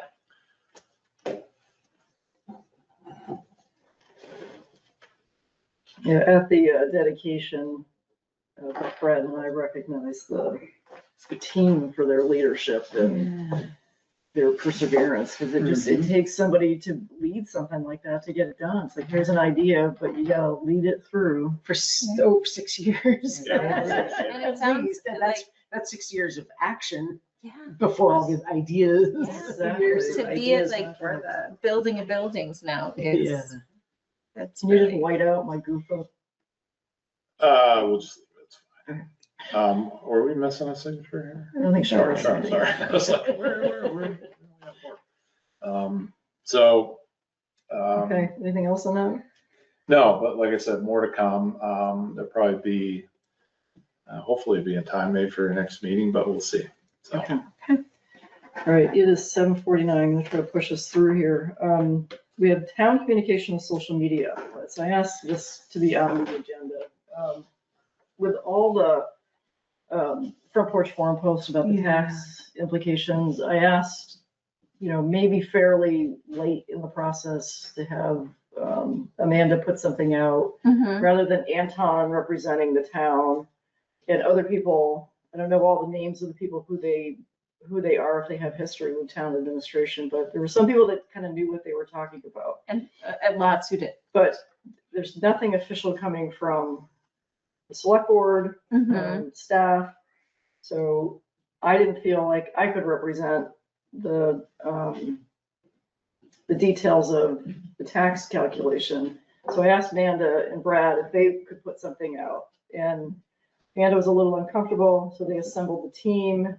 And at the end of it, they were like, we're all feeling a little uncomfortable because to really answer the question, it involves jumping into the state education piece. And nobody is comfortable here in the staff, rightfully so, to answer that question. So what I wanted to do is put on our topic of discussion. We have a social media policy that primarily deals with like things like Facebook. Maybe you could interpret it as front porch forum. But I think we need to address people where they are communicating, where people are communicating is front porch forum. This also hit us during the light discussion.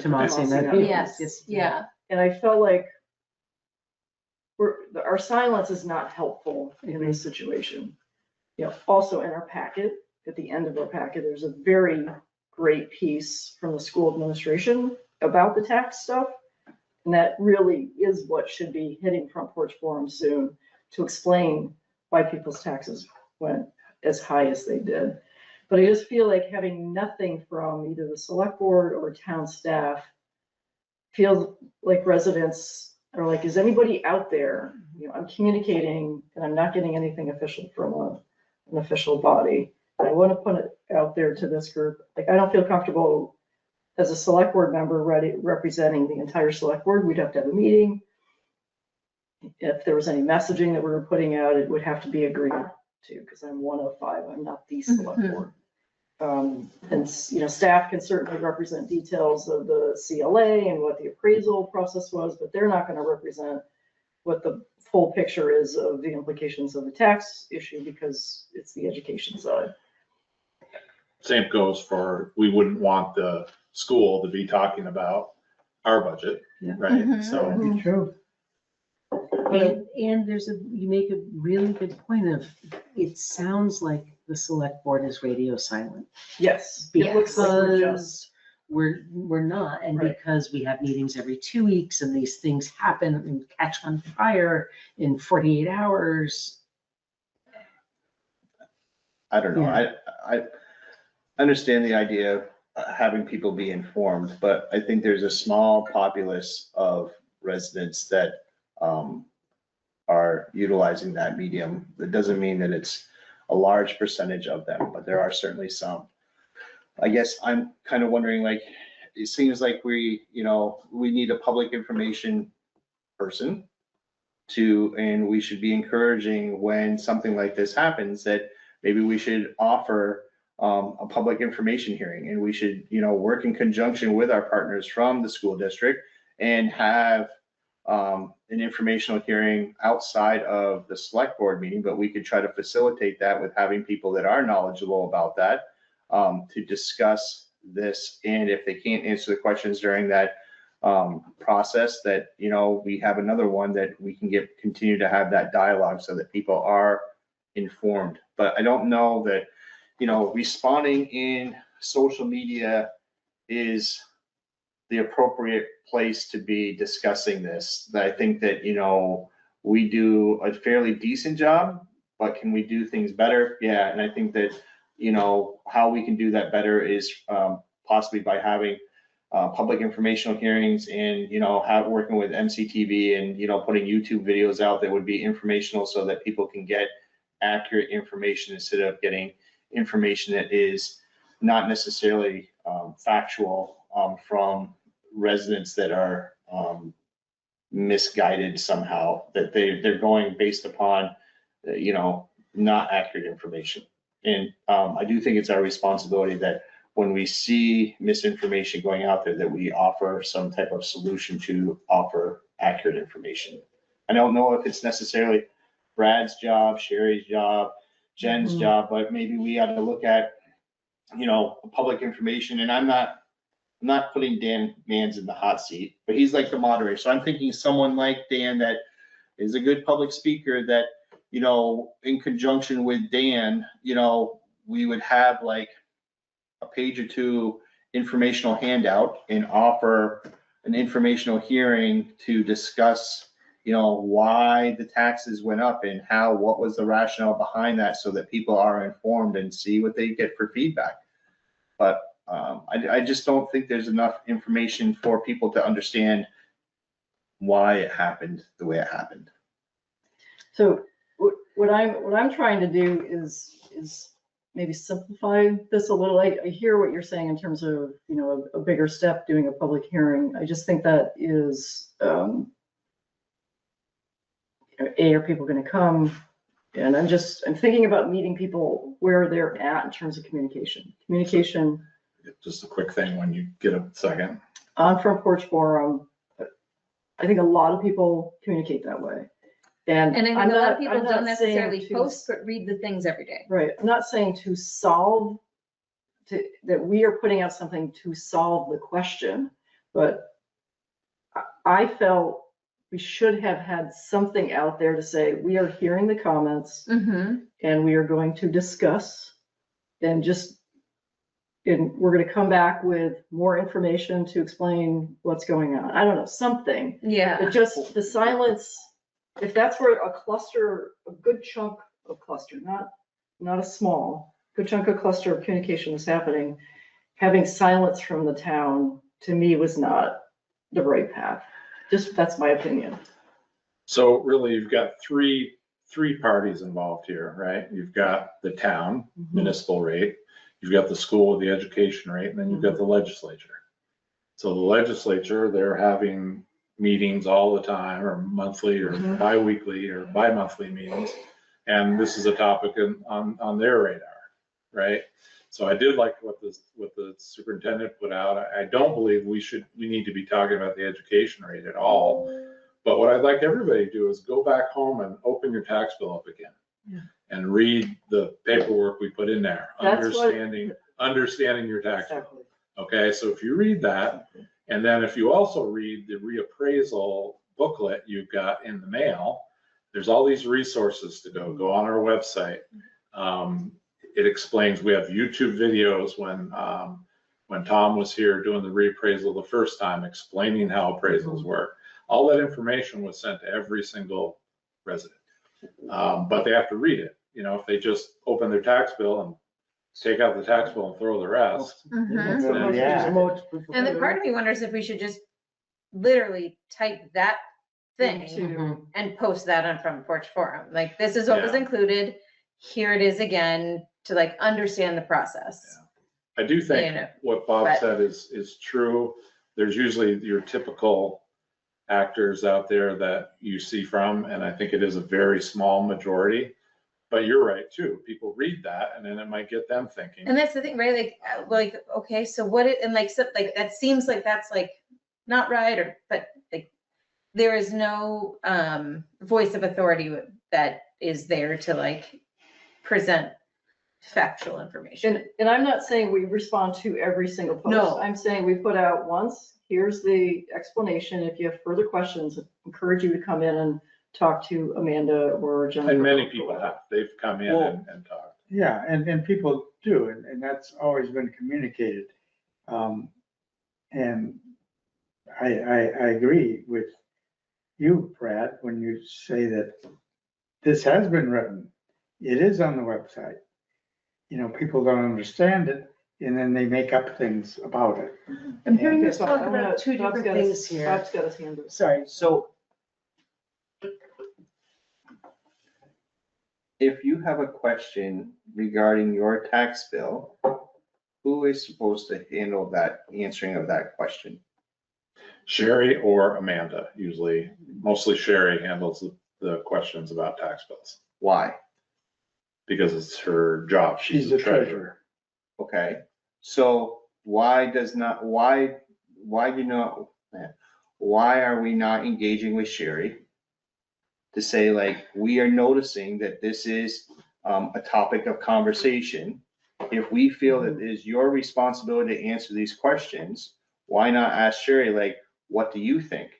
Because if it's her responsibility to answer the people's questions and we're seeing that there is a lot of questions and there's a lot of potential misinformation, like, how can we better educate and stay in our lane? But if it's Sherry's responsibility as the town treasurer, then I think that we should ask Sherry, like, what do you think? And what do you think, how should we, and support you in? I did. There I is. did common through, area. but I did through Brad and Amanda. I said, I would like to respond to, have something respond, and Amanda was uncomfortable, rightfully so. She convened the team, and the team included Sherry, and the team decided, and you were, Yeah, we didn't feel, the issue has to do directly with the education rate. All the posts deal with the education rate. I'm more than happy to get back a hold of John Muldoon. He sent me that and say, hey, you want us to throw it out on, I was planning on putting it on our website, but That's cool. all due respect, Brad. If it's her lane, then let her navigate that lane and we can support her in that lane. It's not your responsibility to answer those questions. The information in answering, the question should come from the person that's responsible for answering the questions, in my mind. And we should support her in that decision. And if she wants to work in conjunction with John Muldoon, then by all means. But if she's the one that's responsible for answering the questions about the tax rate for the town, municipal side of the town of Underhill, then we should support her and ask her to try and do that. It's not she could ask for support from other people that work here, but it seems like it's Sherry's responsibility. So how do we support Sherry with doing that? Well, it's also this board's responsibility too, so you equally share it, I would say. Yeah. Okay, well, This board and Sherry. So then why don't we ask the chair and the vice chair meet with Sherry to come up with solutions on how to engage the public on educating them on the municipal tax rate? Yeah, I think that's fair. I think, And then- Simply pointing it to resources that are already on our website. Jennifer's line by line rationale with the budget, which is excellent. We have understanding your tax bill and Amanda's page. Maybe just putting out links to some of those Exactly. pages might be fine. Exactly. However, it's been 2-3 days now and there's been no, I mean, now it is discussion. dying down. now it's dying down. I hate to Now it is dying down. throw a little gas on it. You don't want to do that. But it's timing is important. Timing is important. You get a flurry of things. To me, we should have been out in front of it. You put something out there and then let the flurry continue, but you've got something Yeah. posted. and I wonder if this might be something we think about in the future, is like when the tax bills go out, then we have Yeah. the town treasurer posts on Front Porch Forum. Here's what has changed. Here's what the information, like, here's what the town is in control of the part of your bill. that And has that's what changed. the understanding your tax bill. Right. Like, and maybe it's just Right in your posting tax- that on Front Porch Yeah. Forum, because not everybody, Read it, like, I don't want to read spoon feed your- people, but I also like, I want information to get to people where they're at. Right, if you want Yeah. to read more, you go here. I think giving links is a good Yeah. idea. Yeah, it's fine. I want to point out that what was on our agenda was town communication using social media outlets, and our conversation has become specific about the tax bill kerfuffle, Right, but which is that's what- fine, it's timely. Right, but But that's I what this still- is pertaining to. To, Do we as a board put something out there? Do we as a select board, should I have done that, run it by all of you, said, here's what I'm gonna post? You good with this? and that's. Or deferring That's it what I'm to trying, staff? that's what I'm trying to say is that, yes, there's our response to what's most immediate, but the time before this, it was about lighting. It had nothing to do with taxes. We can't predict which the next one is. I understand that not everybody uses Facebook, but our Underhill residents Facebook page, I just checked in the meeting, has 1.7 has 1,700 people in it. And if we're accepting petitions that have 145 signatures on it, then I think we need to value that there are 1,700 people who do pick up Facebook Underhill Town as well. And I think that I don't want to lose the part, and it doesn't need to be tonight, but look at our policy. How do we respond more nimbly Mhm. to social media? Mhm. Because our 2-week windows don't give us enough time. The conversation has already died down by the time our meeting comes around. And then the question is, what warrants a response? How far do you have to go? Exactly. All right, I want to go to Can you Bob. respond? Let's go to one Bob's got his person hand or up. the other? Let's Right. go instead of just So- jumping around. So if you have a question of whether or not you should respond or not, I You think, shouldn't.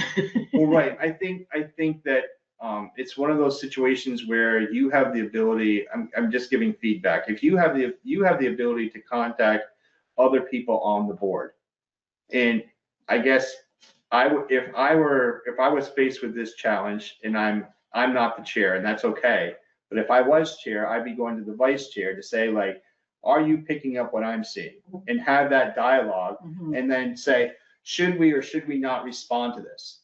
And if we should respond to it, then that's on the chair and the vice chair to say, like, well, we can either call a special meeting, an emergency meeting, or, how do we discuss how we're going to respond to this? I mean, that's the avenue to go. And it's just like, I think that when you see it and you feel like this isn't, I don't like the way this is going or the way this is being handled, then I would say that you're well within your rights, right, Brad, I think so, she yeah. could poll anyone, or anyone could poll someone and say, like, hey, are you seeing what I'm seeing, type of thing, and then say, what do you think, how do you think we should handle all the money, and say, like, what do you think, do you think this is something that we should respond to, or do you think we should just see what happens over the next day or two, and then. And if you want information, ask staff, we'll supply you with information and then have at it. I think it's totally And I appropriate. think we could do,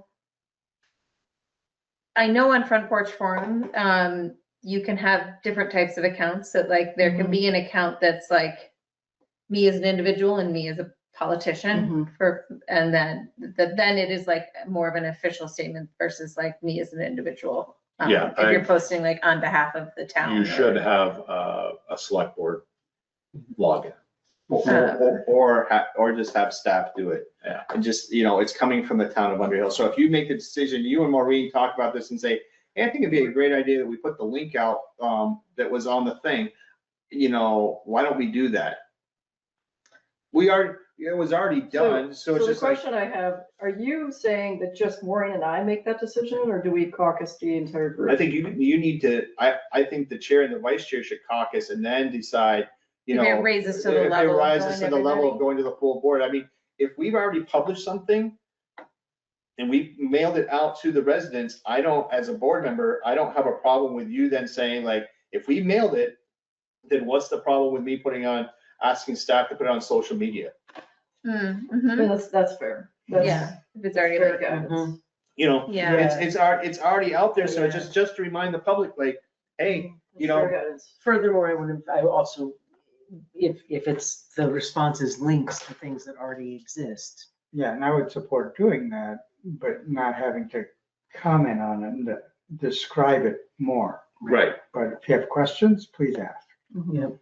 All right, that's. but that's don't fair. ask me, ask, right, like, like, we don't want to like respond to and engage with back and forths on Sure. on those posts, that the directions have to be like, any follow-up should be directed to staff or like come to a meeting. Right, exactly. I can just say between all of us here, we've probably spoken to hundreds of people about questions and things. They come in, one guy came in and Amanda and I talked him off the ledge, and after he fully understood, he says, oh, okay, that all makes sense. And then, but it's just the way it is, and this Yeah. happens every And well, year. it's complicated. If your taxes went down, people be That's happy. right. Don't ever complain about that. But All right, it's good Okay. feedback, so I will take that advice, that if there's stuff that I can use that's it's already pre-made, I can repackage it, put it out, I'll check in with a couple of us, Mhm. and away we go.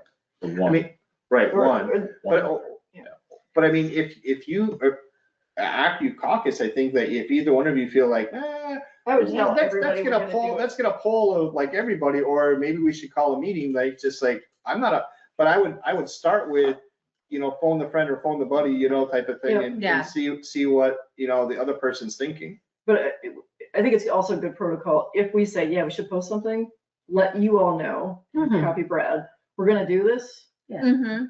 Have And it this is- tomorrow, pull me off the rail if you are concerned. Yeah, But it's gonna get posted tomorrow. Individually, no conversation, because we're having a meeting, so. Right, exactly, because Yes. it's too hard to have an instantaneous meeting Yeah, to get it all our is. schedules to sync up. but I think this as a like protocol will allow us to respond to stuff more nimbly, put accurate information out when the conversations are happening. Should we Yeah. propose like a guideline? Well, I would like to take our social media policy. Yes. And revise it to Sure. deal with this discussion. Mhm. And also to add to that relative to, if there's something brewing here, who, not only social media, but who we contact outside the organization. And this dealt with the tax issues and the governor, the school budget Oh, communication and the reach out to the Oh, governor. yeah. That should have come through Yeah. here first. right, Absolutely. And our social media policy does not cover that. yeah. So I'd like to revise It's like a that media policy. and social media policy, I think probably needs Can I to. get that policy in Word, and then I can put some Sure. edits to it? Yep. Cool. And we can advance that piece, so that it also dealing with written communication, but also who we contact, state Yeah. offices Yeah, in linking this board in. To close maybe this out, I would encourage, to have a dialogue, and would encourage to have that conversation with the school district, because we work hand in hand with them. Yes.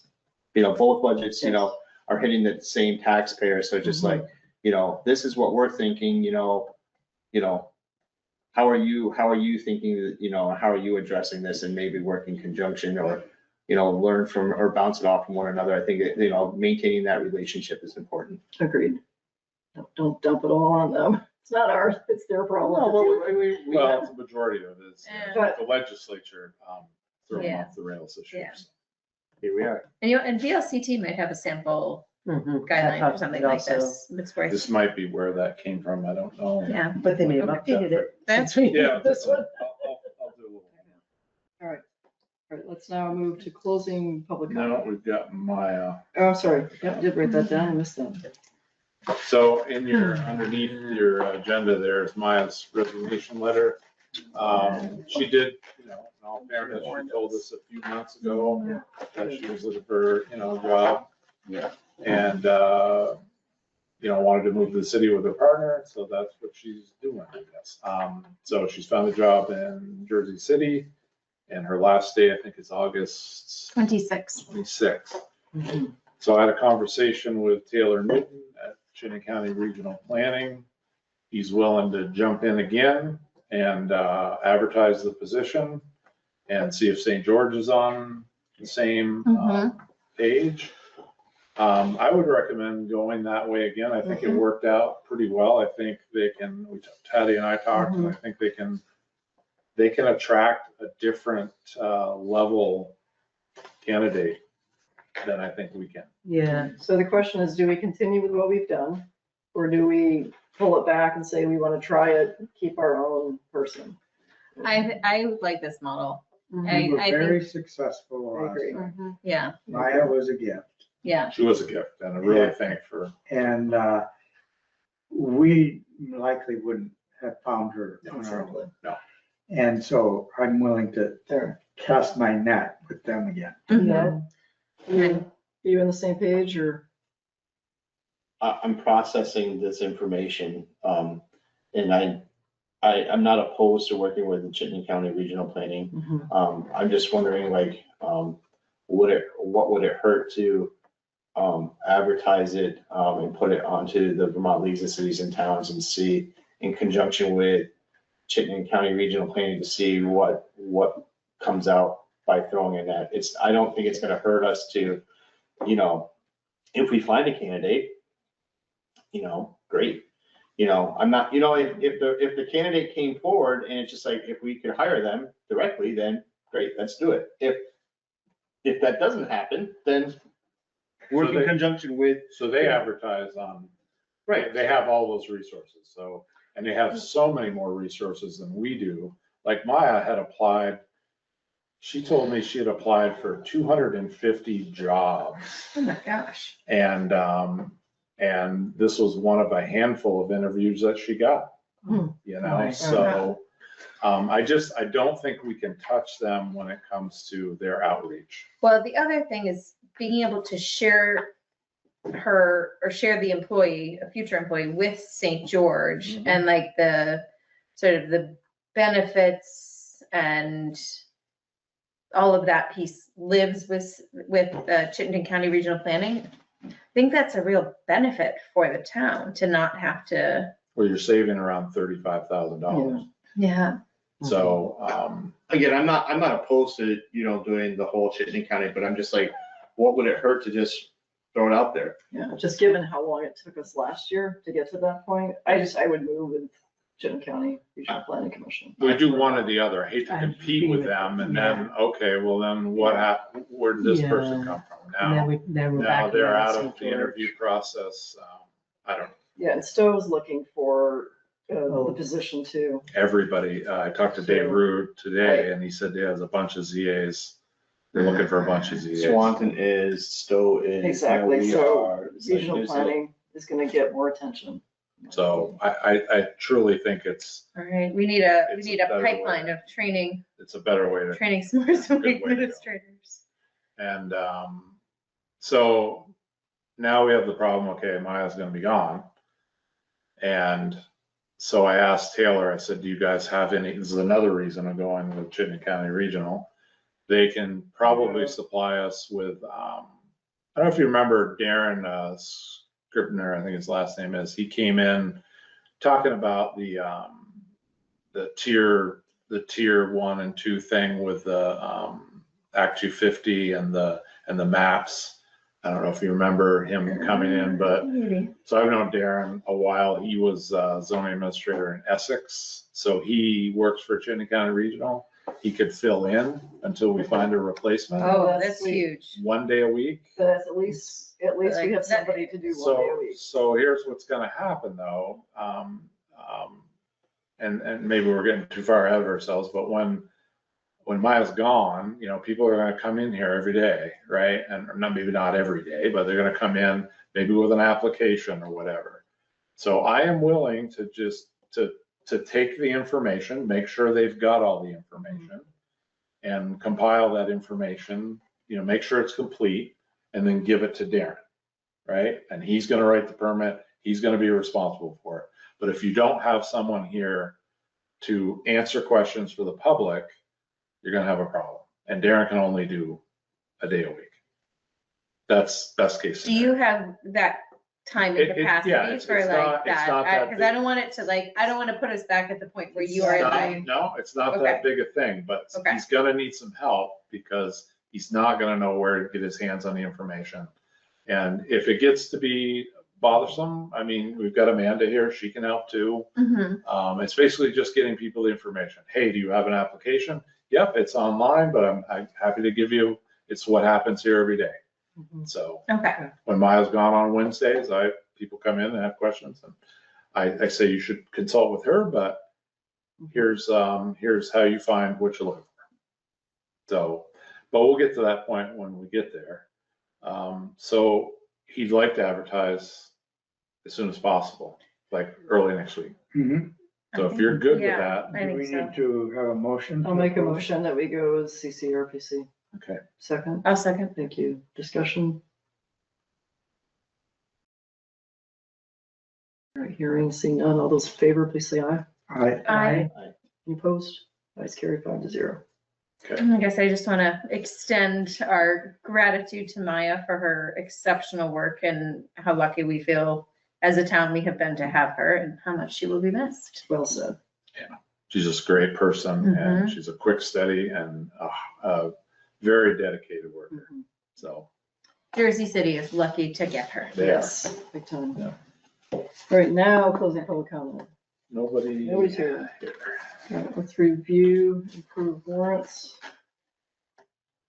All right, we have select board meeting minutes from July 9th. I was not here, so I'll have one of you make the motion. So moved. Second, Second. thank you. All those in favor, please say aye. Aye. Aye. Aye. Dan Steinbauer, aye. Patty Richards abstain. Charge rule aye. Bob Stone, aye. Maureen Collins Cole, aye. Can I sign this? It wasn't Sure. I think you can, you so force.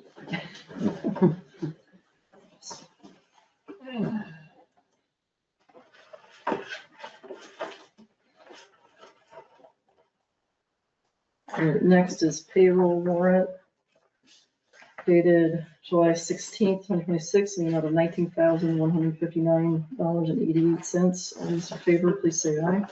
Aye. Aye. Did you do a motion? Oh, did I? Yeah, didn't you hear it? I said, I seconded it. Okay. Thank you. Maybe I'm just Can't spaced out. sign and like run. the thing. Okay, Bob seconded it. All those in favor, please say aye. Aye. Any opposed? That's carried. I'll stop signing. Do the whole thing. Right on top of you. I tried to cover it for you, but she's too sharp. Thanks, Bob. She had some coffee or something in that drink. It's not Listen, water. I've been home alone for a week. It's very powerful. She didn't want us to leave. Good company. Next is payroll, or no, accounts payable for July 9th in the amount of $36,400 even. All those in favor, please say. I moved that we accept that. I thought you- The motion, Bob seconded. All those in favor. Any discussion? Oh, yeah. Aye. All those in favor, please say aye. Aye. Aye. Opposed? Here we go. Moving right along. You need to drink what she's drinking. I know, I want that green thing over there. This in your drink, right? Next is accounts payable, July 14th, 2026, in the amount of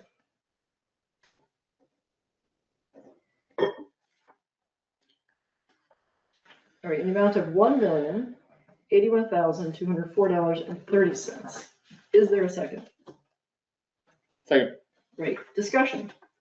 Hearing none, all those in favor, please say aye. Aye. Aye. Any opposed? Ayes carried 5-0.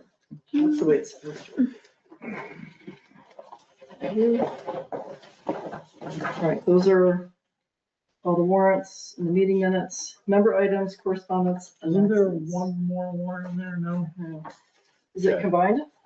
I wonder if something there's a payroll warrant, there should be two separate AP warrants. Oh, maybe this There were is the two. one. This is the one, okay. One member item, I think. I don't know if this was the right place, but I meant to bring it up earlier.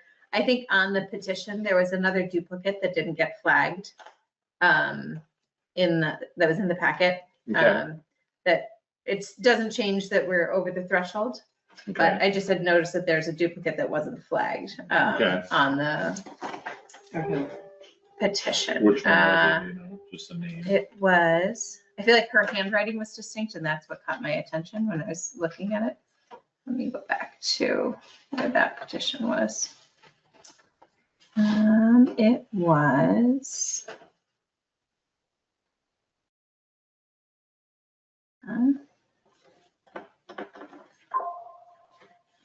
I think it was Leah Van Winkle.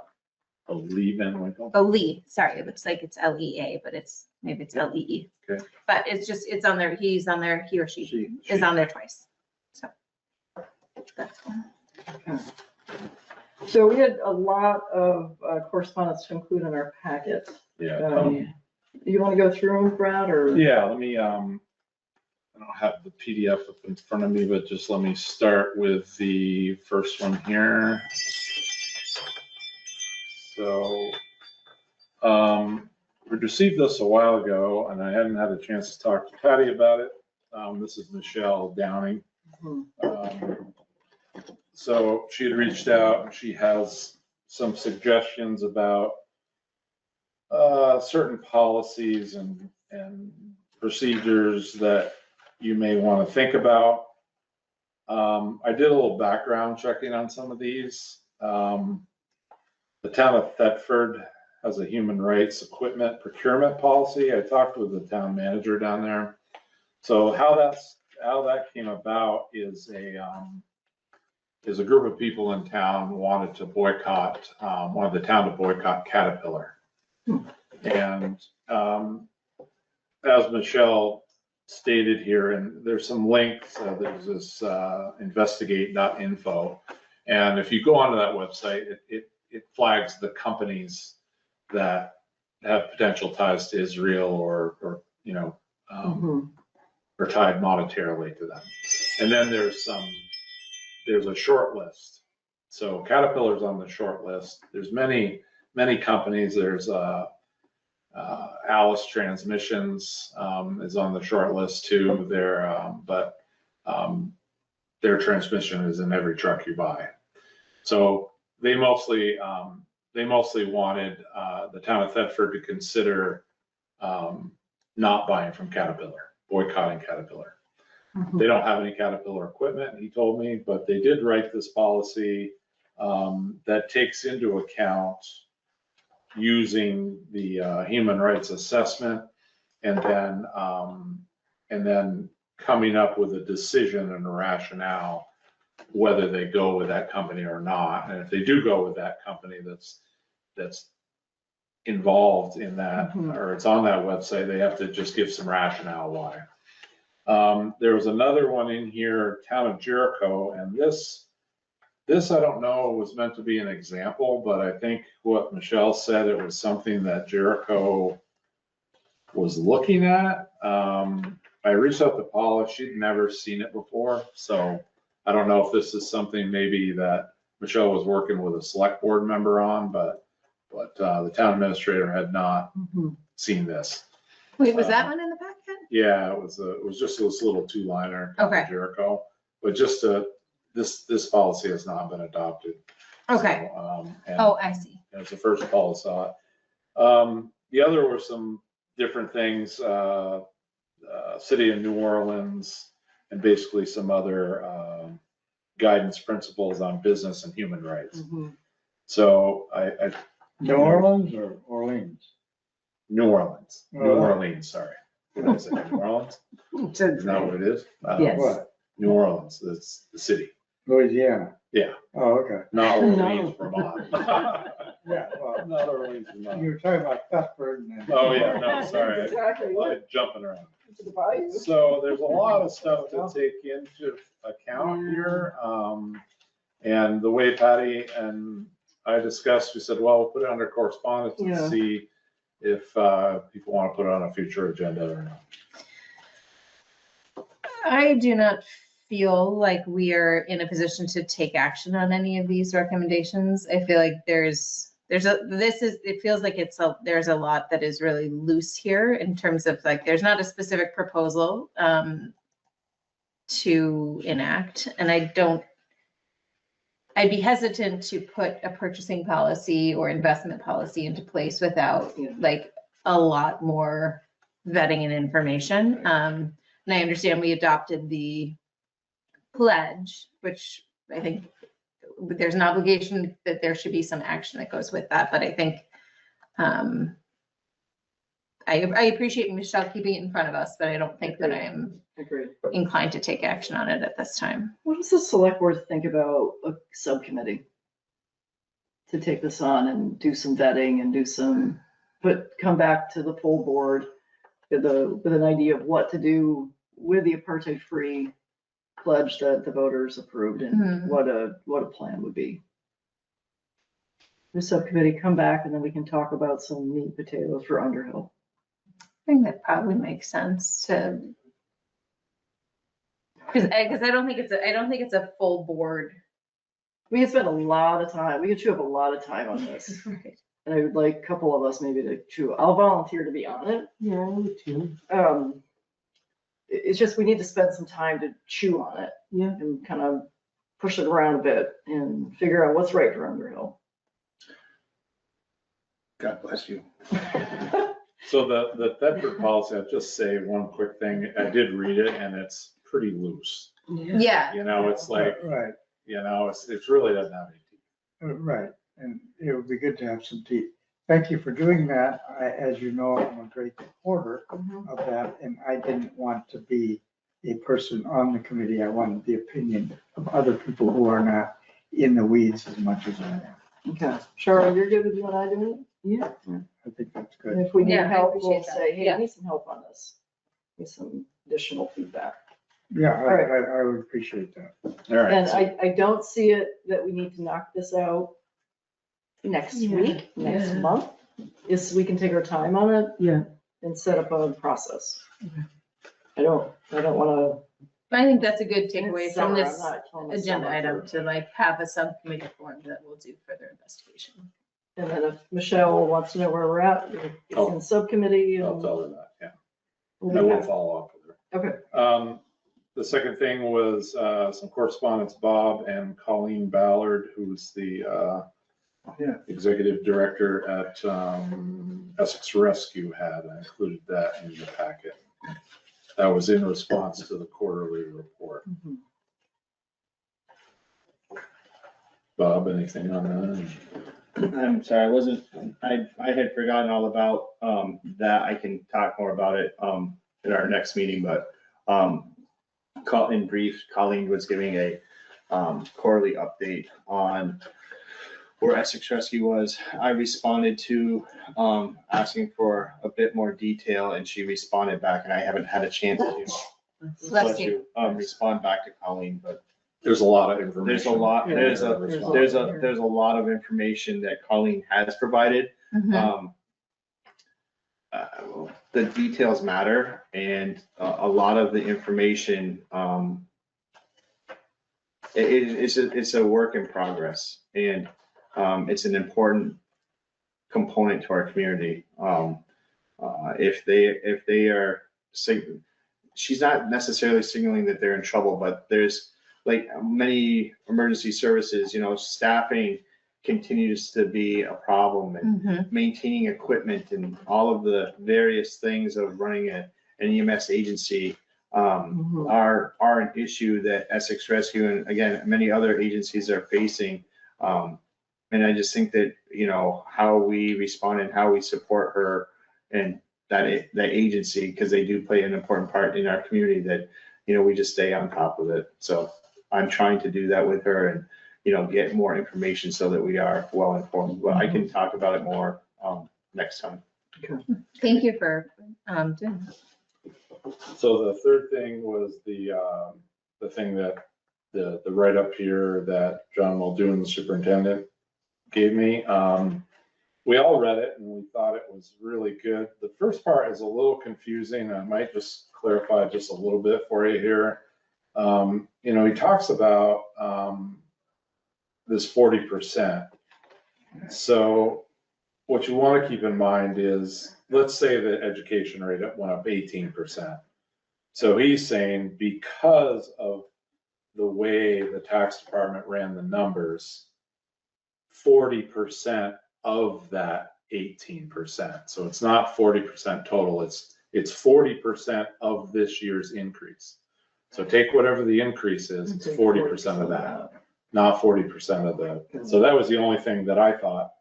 And I may reach out to him and say, if you read the sentence completely, it does say 40% of this year's increase, so. Mhm.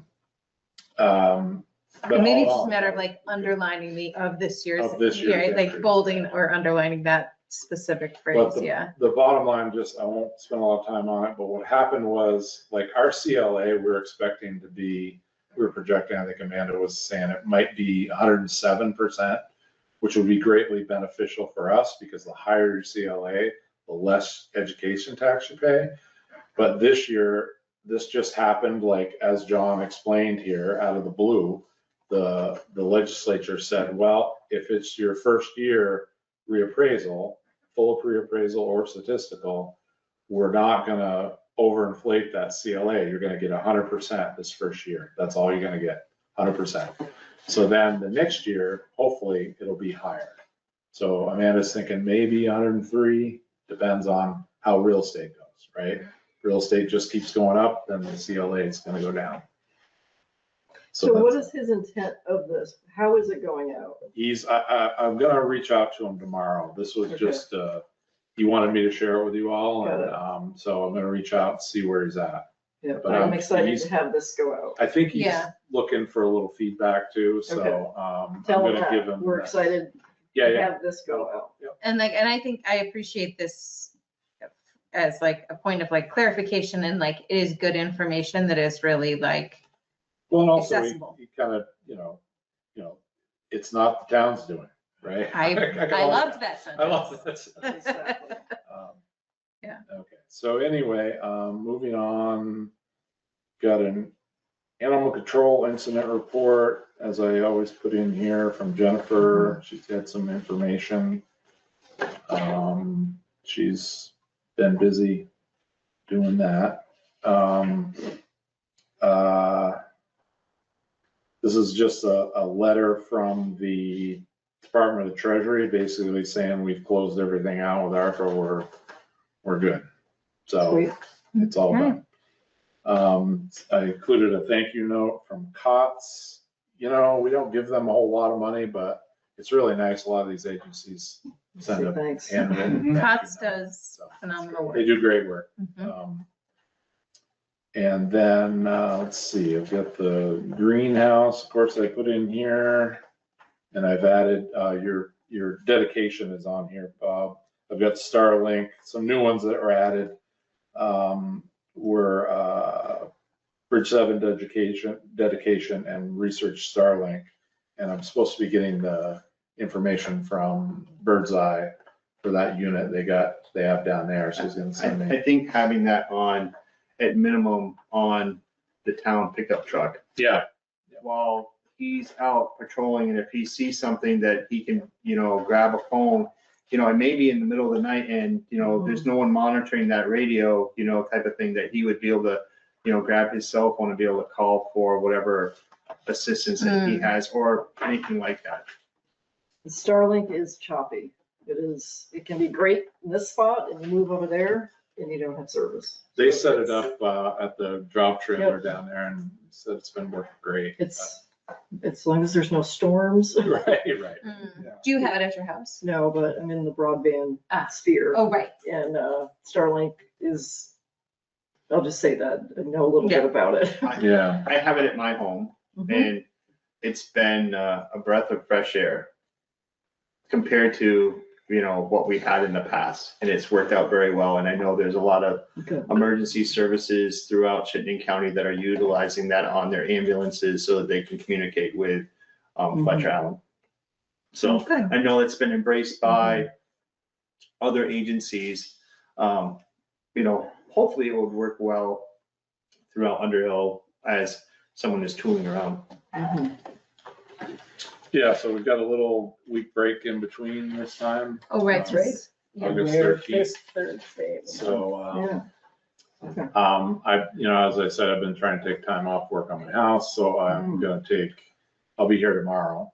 But I'll take Monday, Tuesday off. I'll come back Wednesday, Thursday.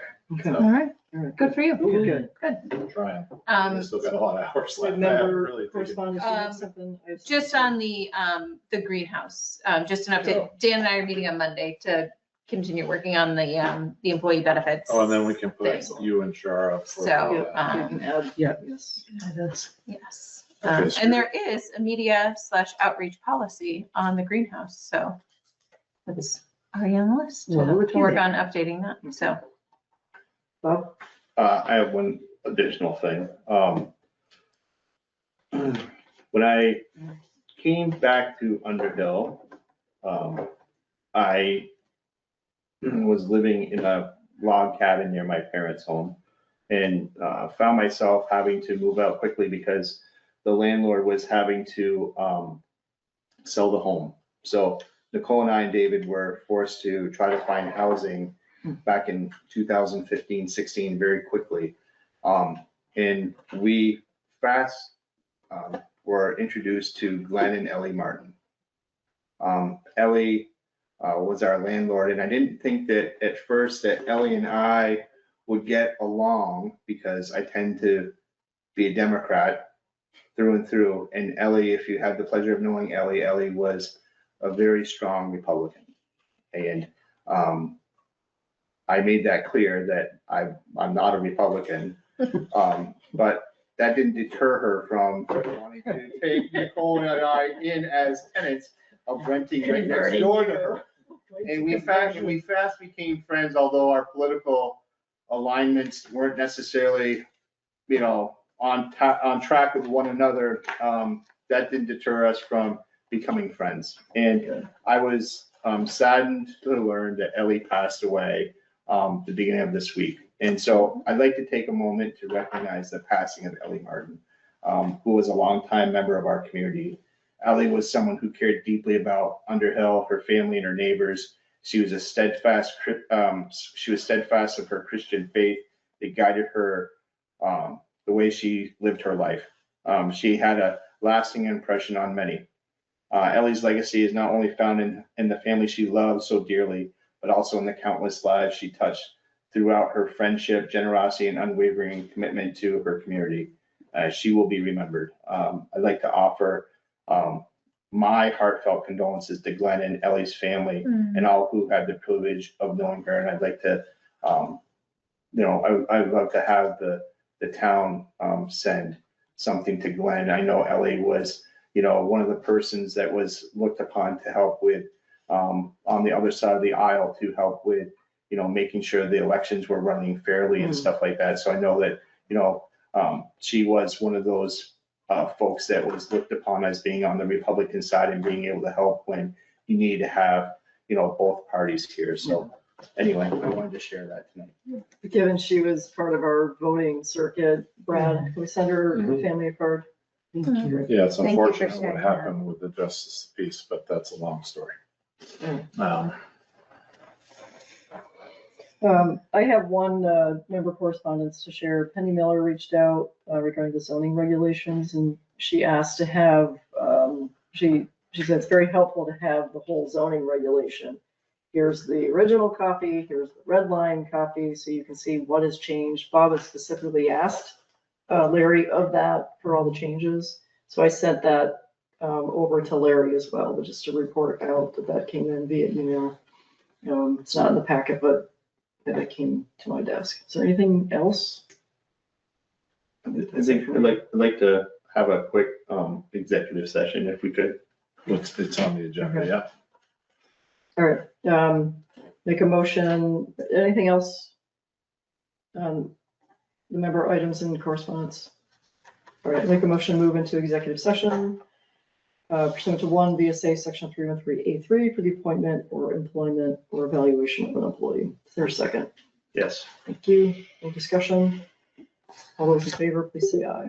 Aye. Any opposed? We'll go into executive session. This conference will now be recorded.